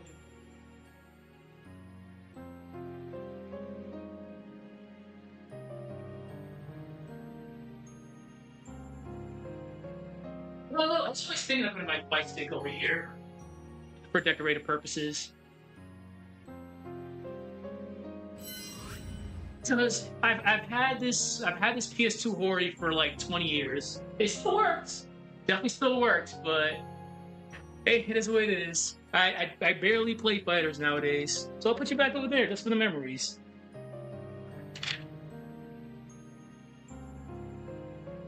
Also, you don't. Oh, there we go. There we go. Perfect. It was one of my main games back in the day.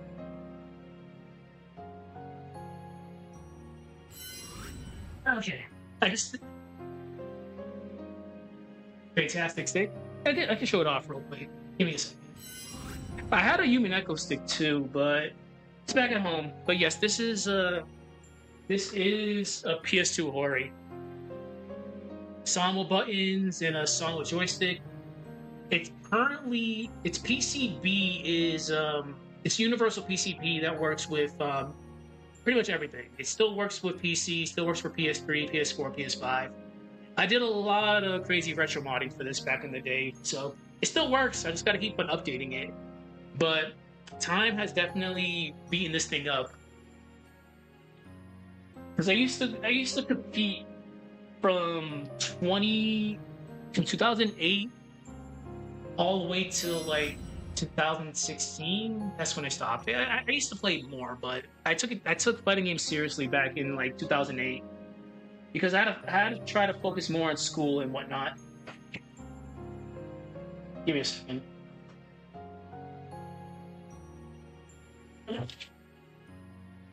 I'll find a better way to mount that. Well loved. But yeah, I've had a lot of fight sticks back then. They actually made a Umineko one when Ogamuso Kyoko came out. But yeah, like if I ever delved into like, for example, Blaze Blue lore, like it would be like all over the place. Oh god, there's just way too much. Oh well.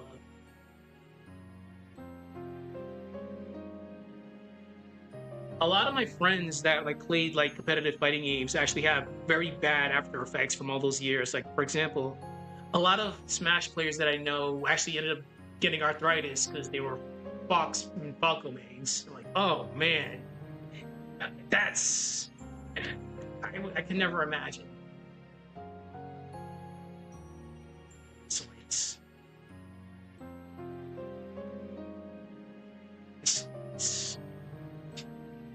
Rosa further.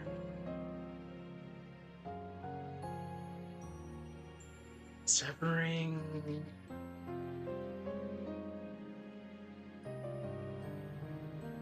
It does. It's because you want to chase the fame, the money, the glory, and for some people, the traveling aspects of it. Like I traveled a lot back in the day. I definitely did, but as I got older, I realized like yeah, like the cost just got way too hard to handle. It's just you go to a tournament, spend like probably like $100 to $200 to get out to the tournament, you lose, then you just go home empty-handed. Or let's just say you get like top 8, you pretty much just got your money back. So damn, I spent this much money getting back, and I just want my money back. Like it's fun, like when you're like young, but once you start getting older in life, it's like, oh goodness.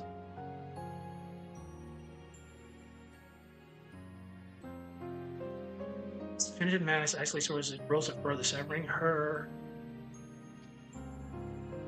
from. Now I'm actually tempted to do a fighting game lore video.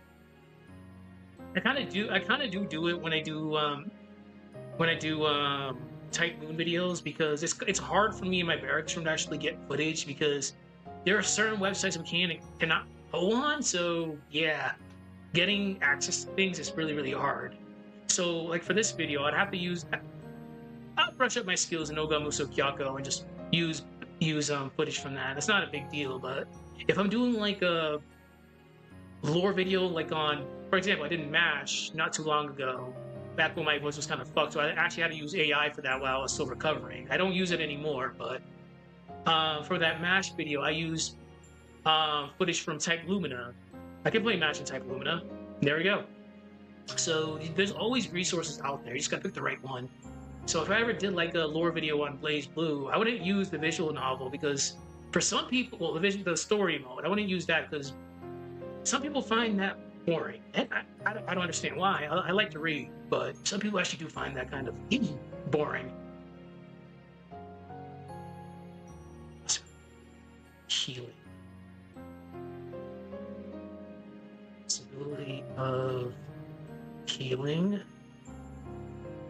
or genuine connections. And this is true because this definitive madness isolates Rosa from severing her from the possibility of healing or genuine connections. Because if you really think about it, who besides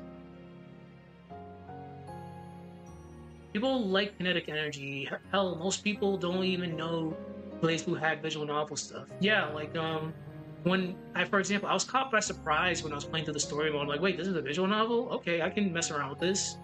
Or, for example, Higurashi or Umineko, it's like I gotta read to see the blood and carnage. Well, you don't have to look far in Umineko because that's just there right from the get-go. It takes a little bit, but you get it.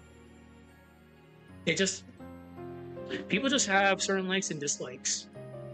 Like if I told somebody, hey, the Umineko has a very engaging story, then they'll look at it like, wow, I'm just looking at still images and reading with sound effects. Where's the action at? Oh shit. Damn, you got me there. Or Fate Stay Night does a good job of it because you get your music, you get your lore, and you get your god damn it. You get your music, you get your lore, you get your action. If you get your plus 18 content if that's your jam. I forgot. Fate, oh my god, yeah, I forgot. Fate is an eroge, sort of. Oh my god. It's god damn it. If only people knew. If only people knew.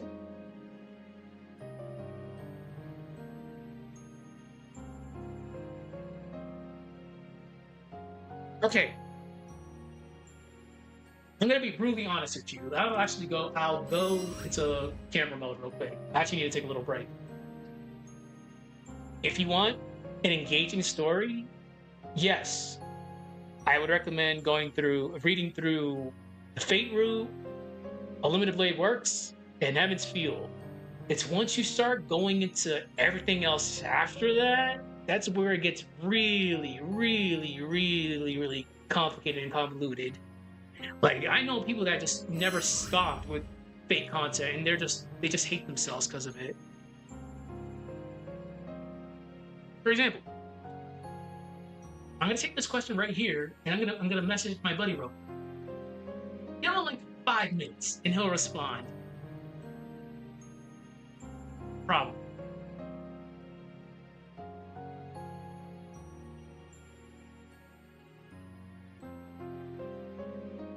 Or for some people, it's not their cup of tea. They'd rather watch the anime than read the visual novel. Or some people just want to read. It's like with this. Remember, Umineko did have an anime. Was it good? It was better than this. Well, it's better than the Tsukihime anime. That's for sure. You got to hear. You got to hear it's perfect though, in all its glory. Okay. It's one of those situations where like I get into conversations with people all the time. It's like, hey, will you go watch this anime? Sure, I'll go watch it. Then if there's a manga, I'll read it because I prefer the manga because I know how anime works. Anime that's cutting shit, so I'd rather get the full raw content instead of getting like the watered down version of it. Like it's rare for anime to not cut content out. Um,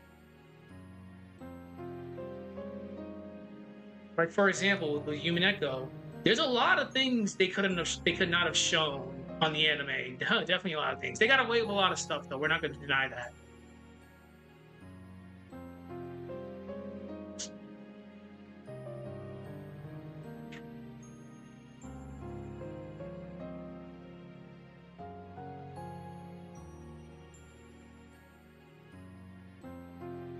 Exactly. It's rare for it's very rare. Like Fate Stay Night did well with it. As you see, Fate Stay Night's a commercial success. Games everywhere, but look at its counterpart with Tsukihime. Tsukihime, the anime came out based on the visual novel. Arguably one of the most meme-worthy animes of all time, which was really, really bad. Very, very, very, very bad. God, Akiha, what did they do to you? And they never really recovered. Like with Chrono Phantasma was literally their attempt at fixing the damage years later.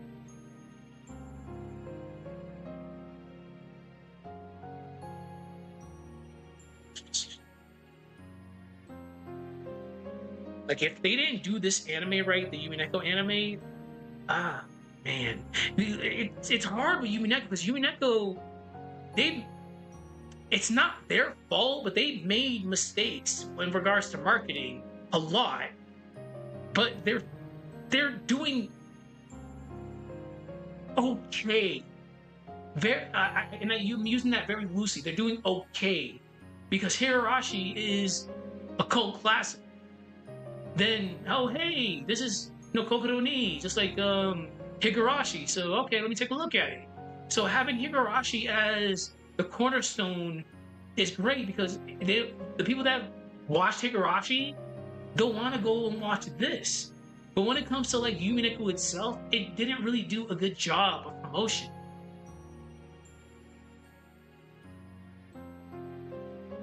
And I hate when anime does that. I hate when anime does that. I hate when video games do that, and I hate when visual novels do that because they're so exactly. So, no offense to developers, they have a tough job ahead of them, of course, but you must be so confident in yourself and your material that you're pretty sure that you'll get like a second season or something like that. And sure, you might, but it's probably not going to be that good. Like it's really not.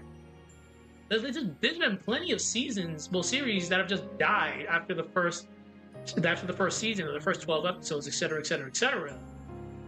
Or games, for example, like using using Sonic as an example, Sonic and the Dark Brotherhood, when they wanted to do a JRPG approach to Sonic the Hedgehog, the game was so bad.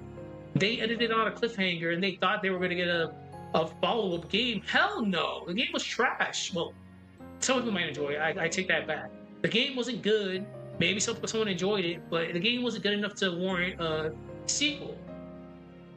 Or I'm doing a Golden Sun lore video right now that's gonna take forever to do.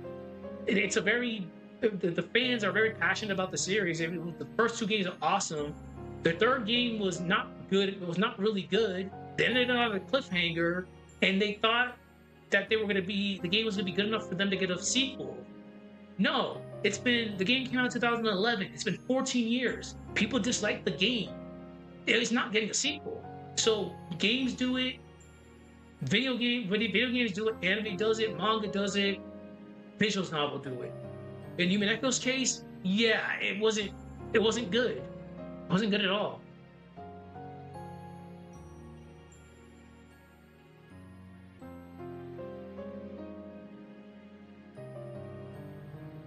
Driving her.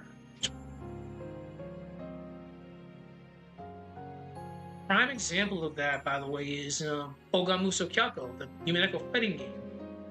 And again, as mentioned, during like the heyday of the FGC, like in the early 2000s, like the early 2010s, like the after Street Fighter 4, when everything was coming out for fighting games, Umineko, again, they decided to make the fighting game. Well, seventh expansion, Jesus Christ. They decided to make the fighting game based off the visual novel, which was a pretty interesting idea, mind you, because again, Melty Blood did it, and Melty Blood is a cult classic, regardless of how people feel about it. I mean, we know the memes, playing at Denny's, etc., etc., etc. I know the memes. So they released it on PC, pretty much free, and it was good. Then, for some odd reason, they decided to do. People know that when you have an arcade port of a game, it usually is to make balance updates or add new characters in. Makes sense. But nowadays, the arcade scene is dying. Well, it was still relatively alive back then, but these days, the arcade scene is relatively, like, not good, especially after COVID-19. So with Umineko's case, it was like, okay, so we're not gonna do an arcade release. We're gonna release the update to Ogamuso Kyako on console. In Japan only for Xbox 360. Why would y'all even do that?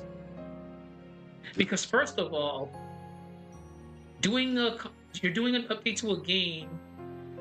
Yeah, you're doing an update to a game that's already niche, because Umineko is pretty niche as a series. You release it on PC, which a lot of people at the time didn't have PC because people were still gaming on consoles. Hold on, they were still gaming on consoles. You didn't release it on arcades, which the arcade scene was still relatively strong from 2008 all the way to 2000, like from 2008 to like 2015. The arcade scene was still relatively strong. So you didn't release it on arcades where people still had more access to it. You decided to make it a console exclusive, region lock it to Japan only, and to add icing on the cake, release it on Xbox 360 only. When, first of all, Xbox 360 didn't sell well in Japan. People did not have Xbox 360s in Japan, and you didn't release it for PS3. Who was in charge of set expansion? Like, what were y'all thinking? Which kind of killed whatever momentum or slight momentum Ogamuso Kyako had, and Umineko became an afterthought in the FGC. It was just that game that was Kusuge.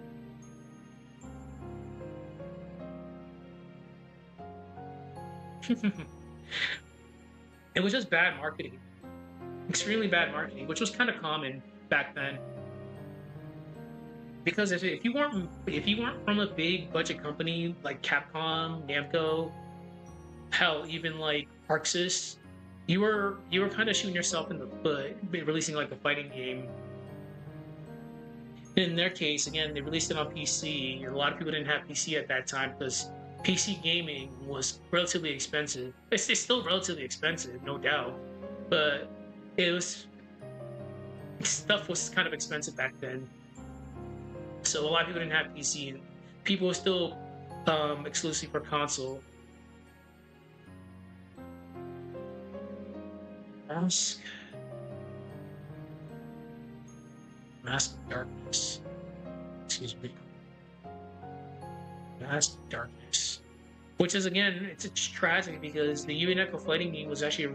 I don't mind the game. It was Kusoge. If people don't know what Kusoge is, it's a shitty game, but generally Kusoge games are relatively fun and cool because, Melty Blood was Kusoge. Still is Kusoge, but I'm not going to deny that. Hell no. I'm sorry. If using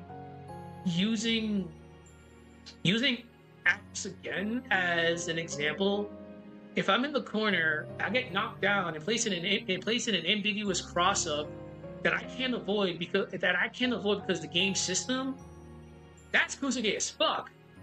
And I've been hit by ambiguous cross ups in Melty Blood. I'm looking at UPCL. I've been hit by ambiguous cross ups. That shit sucks. But it's Kusoge. So, hold on. Mask of Darkness. Oh my god, sorry. Mask of Madness. Let me finish this sentence. I gotta finish this portion quick, then I can get back into that. The Mask of Madness.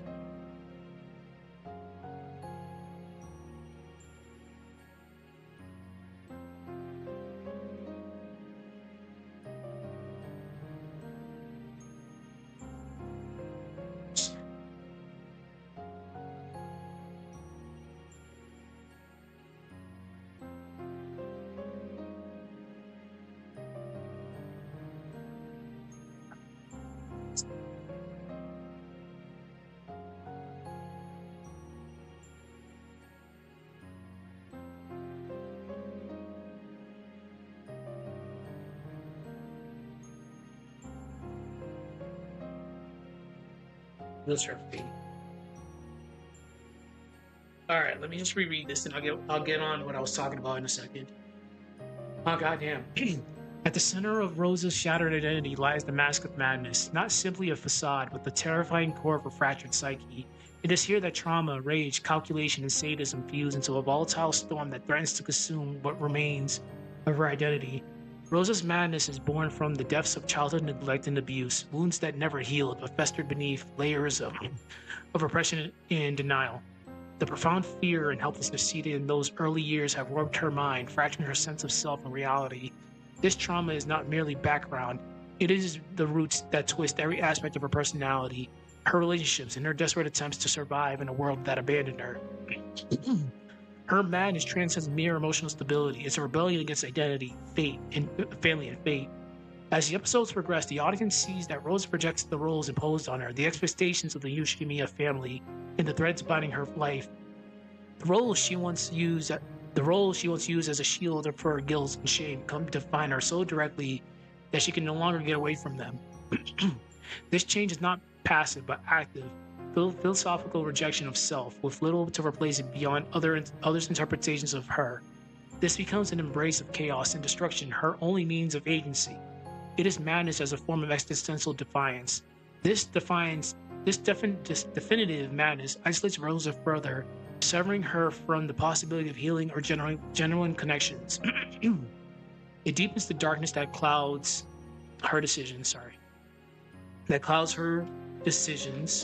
Driving her towards tragedy, often destructive choices. Mask of Madness is both prison and executioner, a relentless force that defines Rosa's existence and seals her fate. Good. So, as I was mentioning in regards to Ogomuso Kyoko, it's like it just didn't have a lot of publicity, and the Umineko name, it helped, but literally minimum. And the game being Kusuge at launch didn't help out either, because if I remember, I remember this because I used the characters. Lucifer, for example, Lucifer had an infinite off of Meta World, which they patched out, funny enough. And it was one of the most easiest infinite combos in fighting game history. It was really, really easy. To the point it put Marvel to shame. using fighting game terminology, build up meter, have Lucifer out, have enough meter to cancel Metal World if your opponent tries to cancel Metal World. Get a confirm. A, B, C, Meta World. 3C, which launches. Since Meta World activates, you can chain 3C over and over and over again. And it's just that you can't technically tech in that game if you're trapped in the infinite. So, A, B, C, Meta World. 3C, 3C, 3C, 3C. Or, as Lucifer would say, eat that a shy, eat that a shy, eat that a shy, eat that a shy. That was like that was the most annoying thing, and I was doing it to people. Oh my god, it was so toxic. Like the Umineko fighting game, it's so good but so toxic, which is so stupid to say. Like, and Beatrice is not balanced. She's still not balanced, which is they made Beatrice lore accurate, which is bad for fighting games. Again, using fighting game logic. The main character, I'll dedicate all my time to becoming an Erika Fudo main. So you want to be that guy that plays Vega because her super is a low. Her super is a sweep. It caught me so many times. And she has her whole little scythe. She has her scythe special, which she's not a describe real quick. She spins her scythe in the air like a helicopter. She comes downwards and does a follow-up slash. But you can delay the follow-up slash so much. It's like, oh, I'm twirling. I'm on the ground now. Okay, I can attack her. No, you can't. Boom. I'm like, oh shit. And again, her super is a sweep. Again, the Umineko fighting game is so toxic, but it was fun toxicity. That's my queen.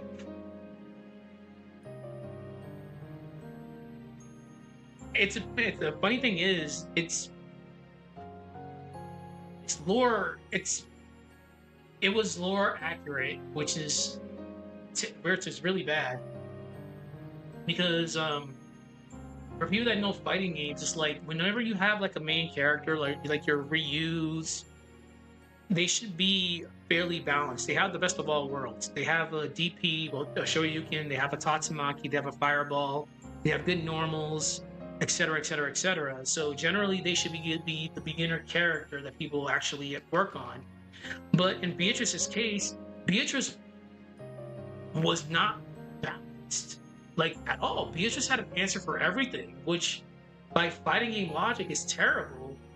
Well, as people would make fun of it, it was like, yeah, they're keeping this lore accurate. Beatrice is top tier as fuck.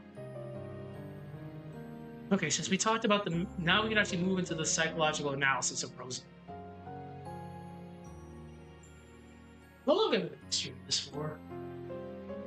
All these have become 2-hour streams. Oh my god.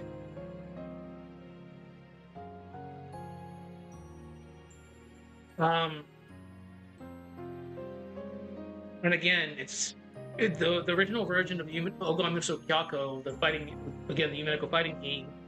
It was so horribly unbalanced. Like, you had characters like Shannon being extremely busted in top tier.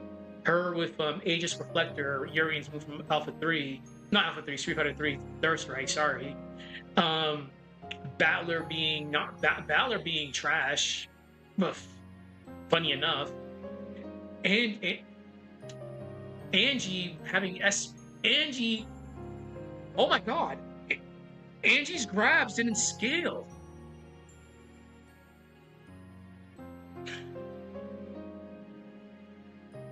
What a period I lived in. Holy shit, what a weird time to be alive that was. You had a grappler whose grabs didn't scale.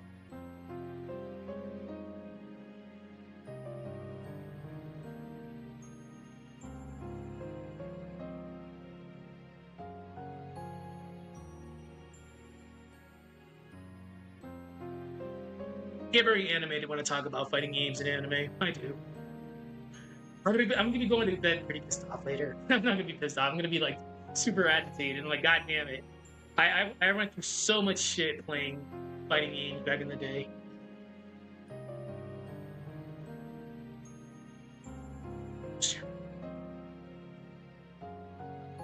Okay, back to this. Now, since we talked about her masks, now we got to talk about, bam, the brain.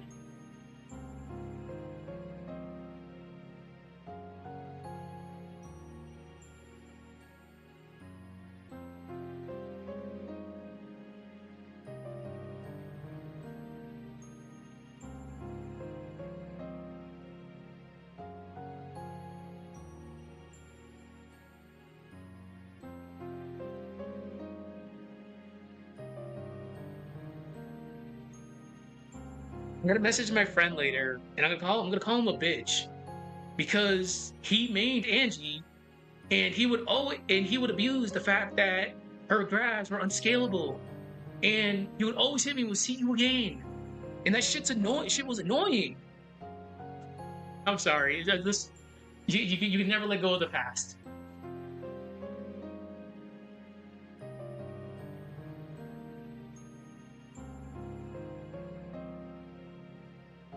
Meanwhile, Rosa was honest.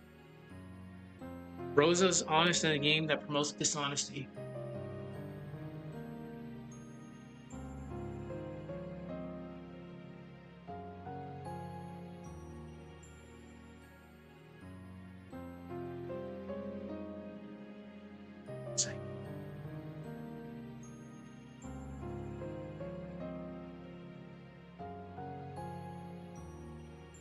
I'm trying to think of when it comes to like her psyche. It's like we've never really seen like a character like Rosa before.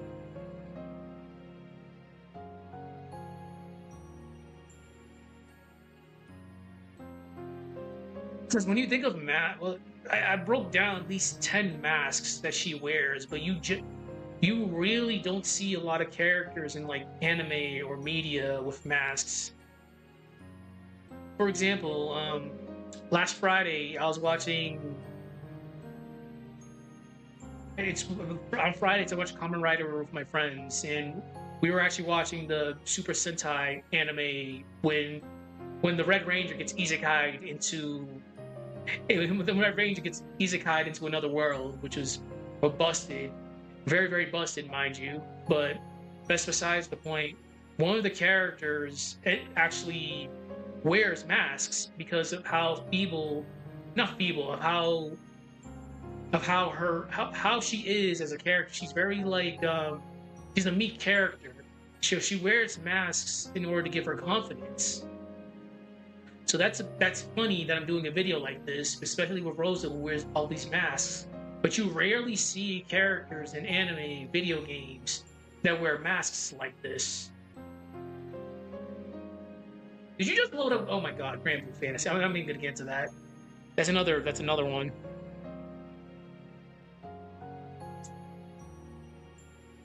Yeah, I can't actually even think of characters in other anime at the moment that wear masks.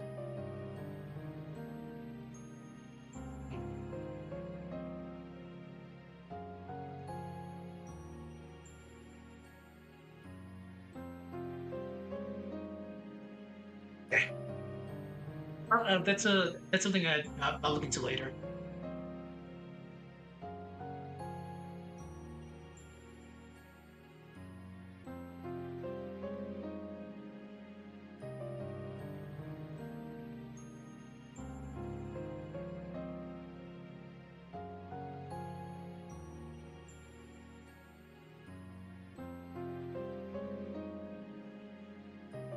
I'm gonna say one thing. If someday I do a lore video on someone from Blaze Blue, I'm just gonna say I will tear Tsubaki Yayoi apart with extreme prejudice. Very, very, very extreme prejudice. Yes, Musato. There we go. How can I forget? Musato. Definitely Musato.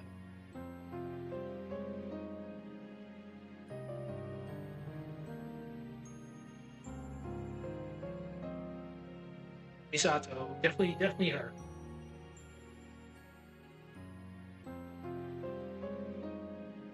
Evangelion is good because, including her, Asuka, and Rei, everybody's complex in that. That's a very good series if you really want to dig deep into like like psychology. She said, excuse me, psychological shit. It's really good. Shinji in the hospital will forever haunt my nightmares. That's for sure. My God, Shinji, just get the damn robot. But no, I'm gonna do indecent stuff to an unconscious body in the hospital. What the fuck, Shinji? What the fuck?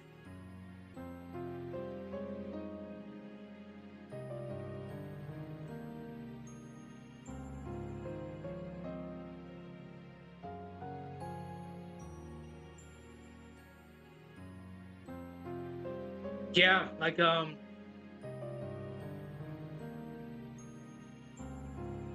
which kind of baffles me.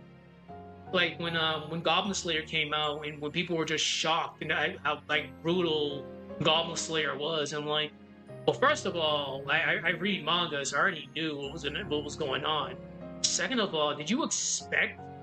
What did you expect was gonna happen in like in a JR well an RPG setting?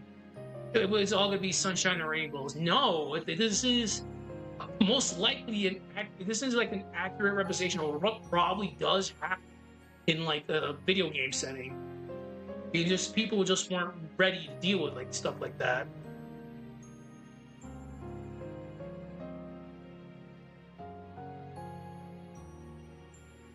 Which is interesting with how the state of anime is nowadays. I'm old, so I actually had someone explain to me what the fuck aura farming was. I'm like, what? I know I haven't like watched something. I haven't like watched an anime in a while. But what the hell are you talking about? Oh, go take a look at solo leveling. I'm like, oh yeah, I've read it before. Sure, what's up? Then I saw the anime. I'm like, oh, this is what you guys mean. Now everybody uses the term aura farm in like almost everything. I'm like, oh, okay, cool.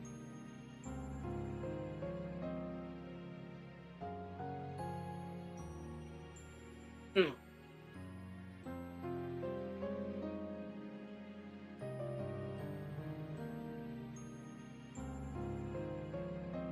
I'm just thinking to myself for a moment. I'm trying to see where I can go with this.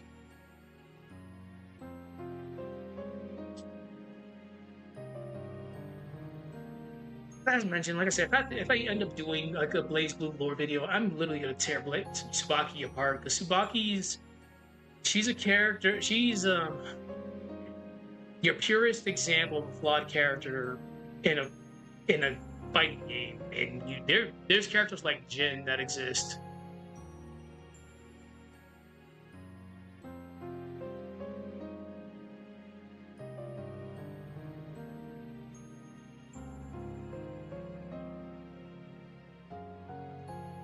Okay, so to truly understand Rosa, we must venture beyond her outward mask and explore the tangled labyrinth of her psyche.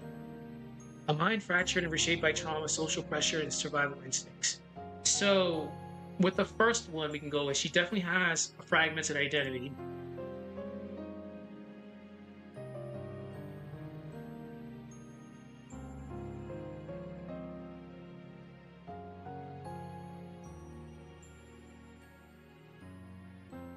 Sense of self. Like even Shinji, for example, definitely Shinji has a fractured identity.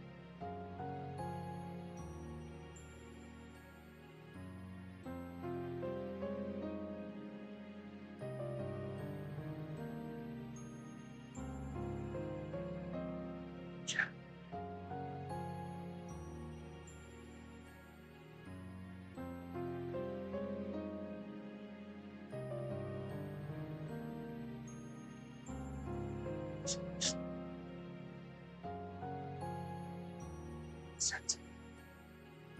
My biggest gripe is when people say they hate a certain character, but they won't go into detail about why they hate certain characters.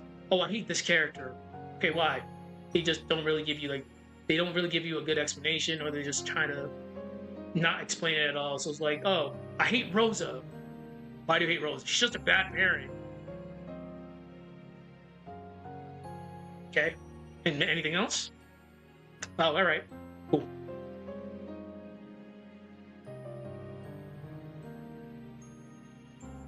Or, for example, like I said, I'll tear Tsubaki Yayoi apart. Oh, why do you hate Tsubaki so much? Well, first of all, one, flawed sense of justice. Two, she paints characters in a very negative light when she is a pretty negative character herself. Three, super duper inferiority complex. Takes out her frustrations on characters that don't deserve it. I can keep on going on for days.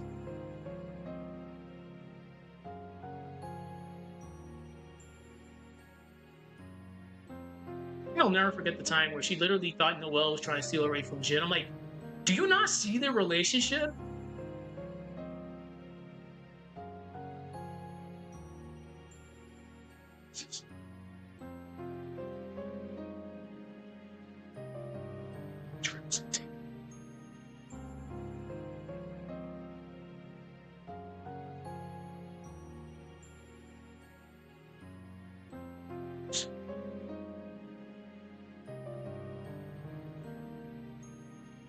I really wish that Rose just had more interactions with other characters besides their siblings and her nieces and nephews.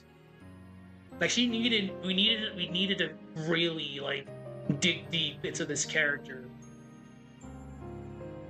because we only really saw the negative aspects of Rosa. We didn't see, we barely. You know what?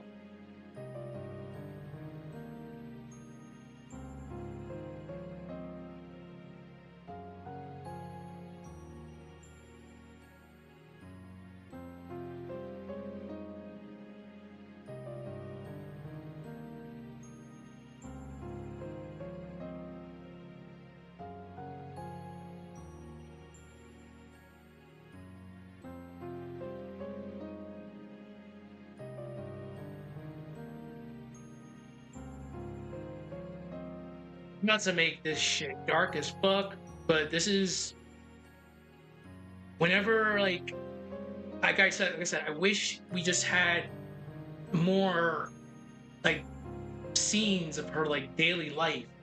The Rosa that we don't see. The Rosa that's like the Rosa that fits her face, her normal face, the calm, nice looking Rosa, but we're only ever seeing the negative parts of Rosa. Like we never seen like the kind Rosa that she probably is. She probably is like a nice lady at the end of the day. Maybe. Who knows? But we don't really see that at all. We only see like the negative aspects of her. Like when I even think about Rosa, to be honest with you, besides that nightmare fuel, this that that shit right there. Holy shit, Rosa! What? That lives rent free in my that lives rent free in my house. Takatoro is dead now. My goodness.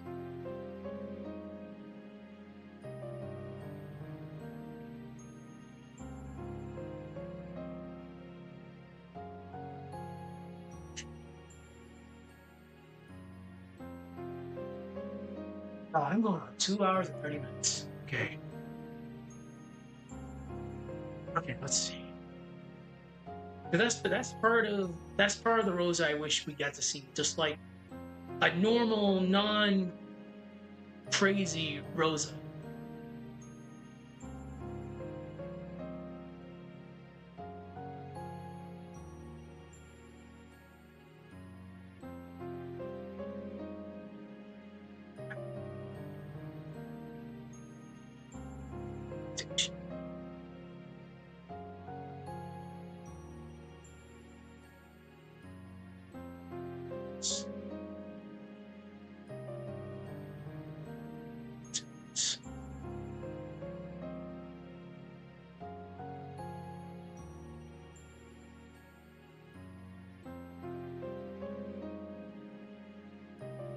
All right, for the last half, let me change the music.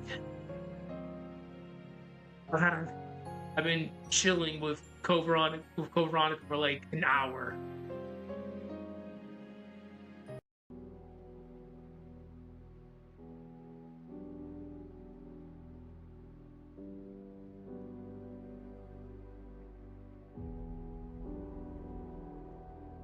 This definitely plays a big role. Like what she thinks society expects of her.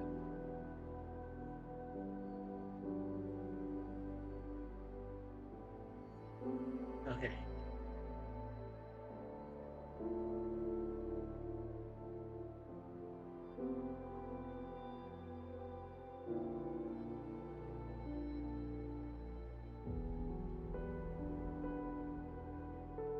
So tomorrow, because it is getting kind of late now, tomorrow I'm just gonna be working on this. I'm just gonna be working on this when I actually have the free time.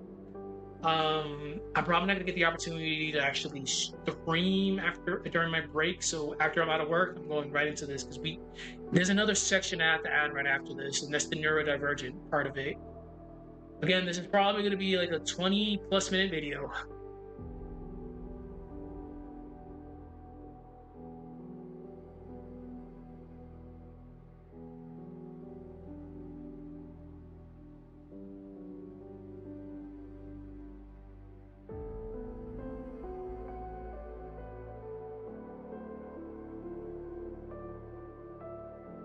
Family duty. Can't wait a family duty.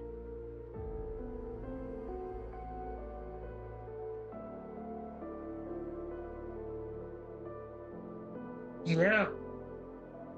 Then that's what definitely helps. Like as long as you and Echo is getting some help, they definitely will help it out in the long run. Because if you really think about it, Umineko is it's still a niche series. Higurashi helps it out, but when people put two and two together, they'll go to Higurashi first for the Umineko. But anything helps.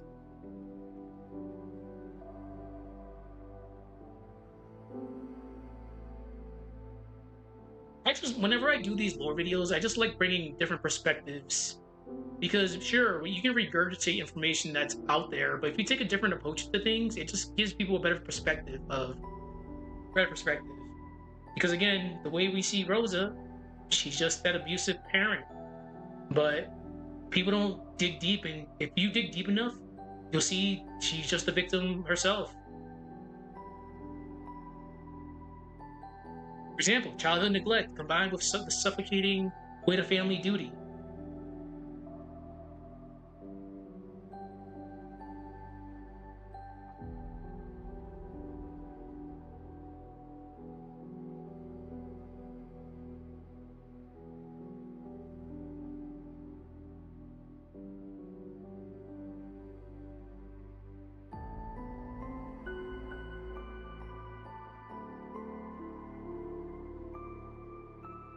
Each mask deals with specific threats, vulnerabilities, or relationships.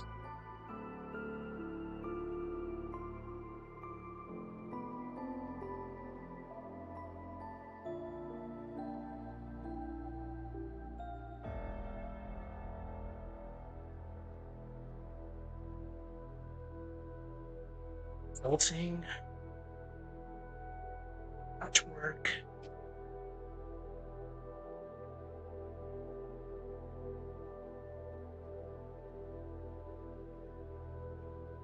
This could be a very interesting take.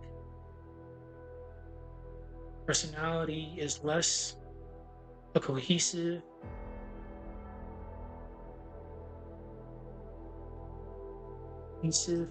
individual and more of a fragile mosaic, constantly at risk, cracking under pressure.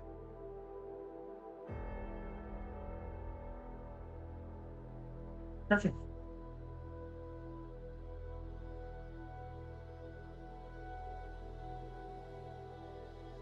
truly understand Rosa, we must venture beyond her outward mask and explore the tangled labyrinth of her psyche, a mind fractured and reshaped by trauma, social pressure, and survival instincts.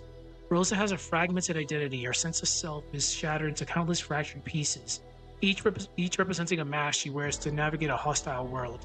This fragmentation is a direct consequence of prolonged trauma and relentless social expectations. Childhood neglect combined with the suffocating weight of family duty forced Rosa to splinter her identity into multiple selves, each designed to handle specific threats, vulnerabilities, or relationships. The resulting patchwork personality is less a cohesive individual and more of a fragile mosaic, constantly at risk of cracking under pressure. So we can actually talk about the defensive mechanisms her brain puts into play. Because this is very common defensive mechanisms I'm about to bring up.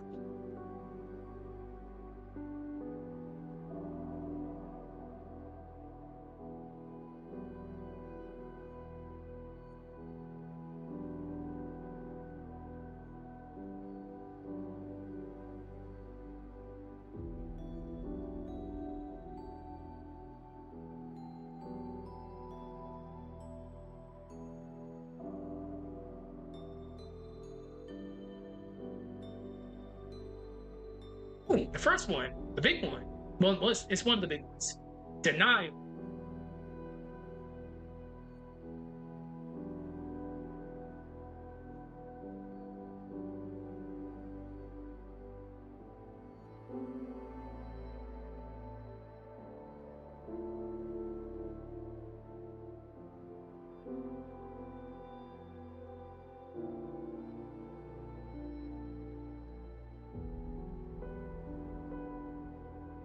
But then not she yes, it allows her to reject painful truths and it helps preserve her stability at the time, but she becomes less authentic.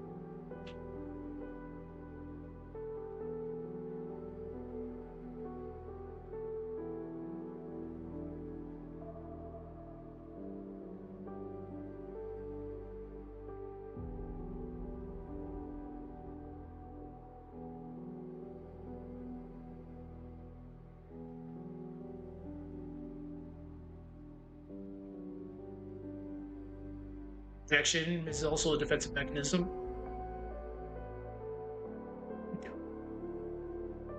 She projects her turmoil outward. She blames others and avoids confronting her own failings and guilt. Yep. She does this a lot. Again, it comes to the whole it's not my fault. I'm not the one responsible. It's their fault. I'm the way I am because of this.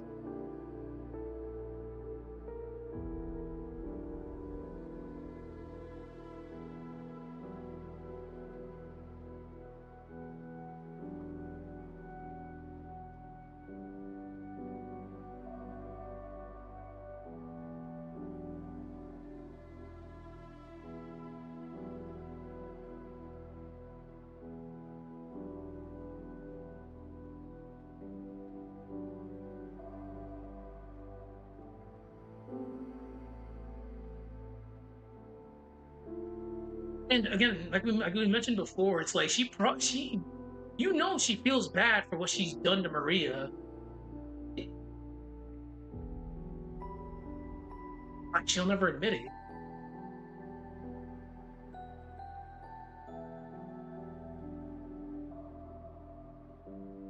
Her defensive mechanism would be dissociation, I think.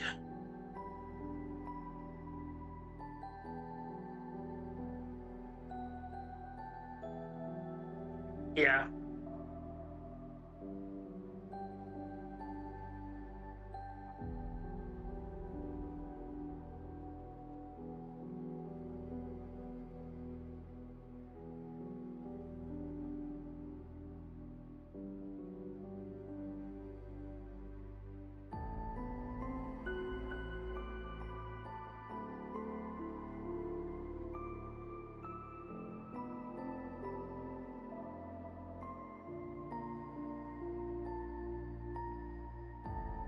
That can work.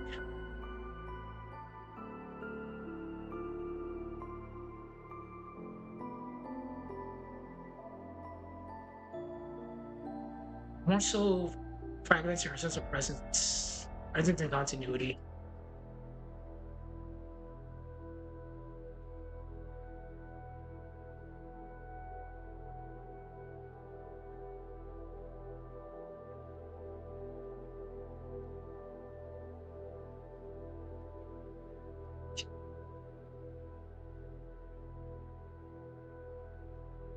Right. Unfortunately, it's time for me to get ready to go to work. So we still have a lot of work. This video is not gonna be done for a bit. So good stuff. Tomorrow, as soon as I get out of work, we'll be working more on it. 2 hours and 40 minutes, but we have to finish this up, this section, then we have to move on to another section on neurodivergence. It's still a lot for this complex character. So whoever stopped by, thank you very much for stopping by. I'll see everybody tomorrow. Again, be patient. This will be released eventually, but we need to make sure this is perfect before we end up releasing it. So have a good night, and I'll see people later. We out. Bye bye.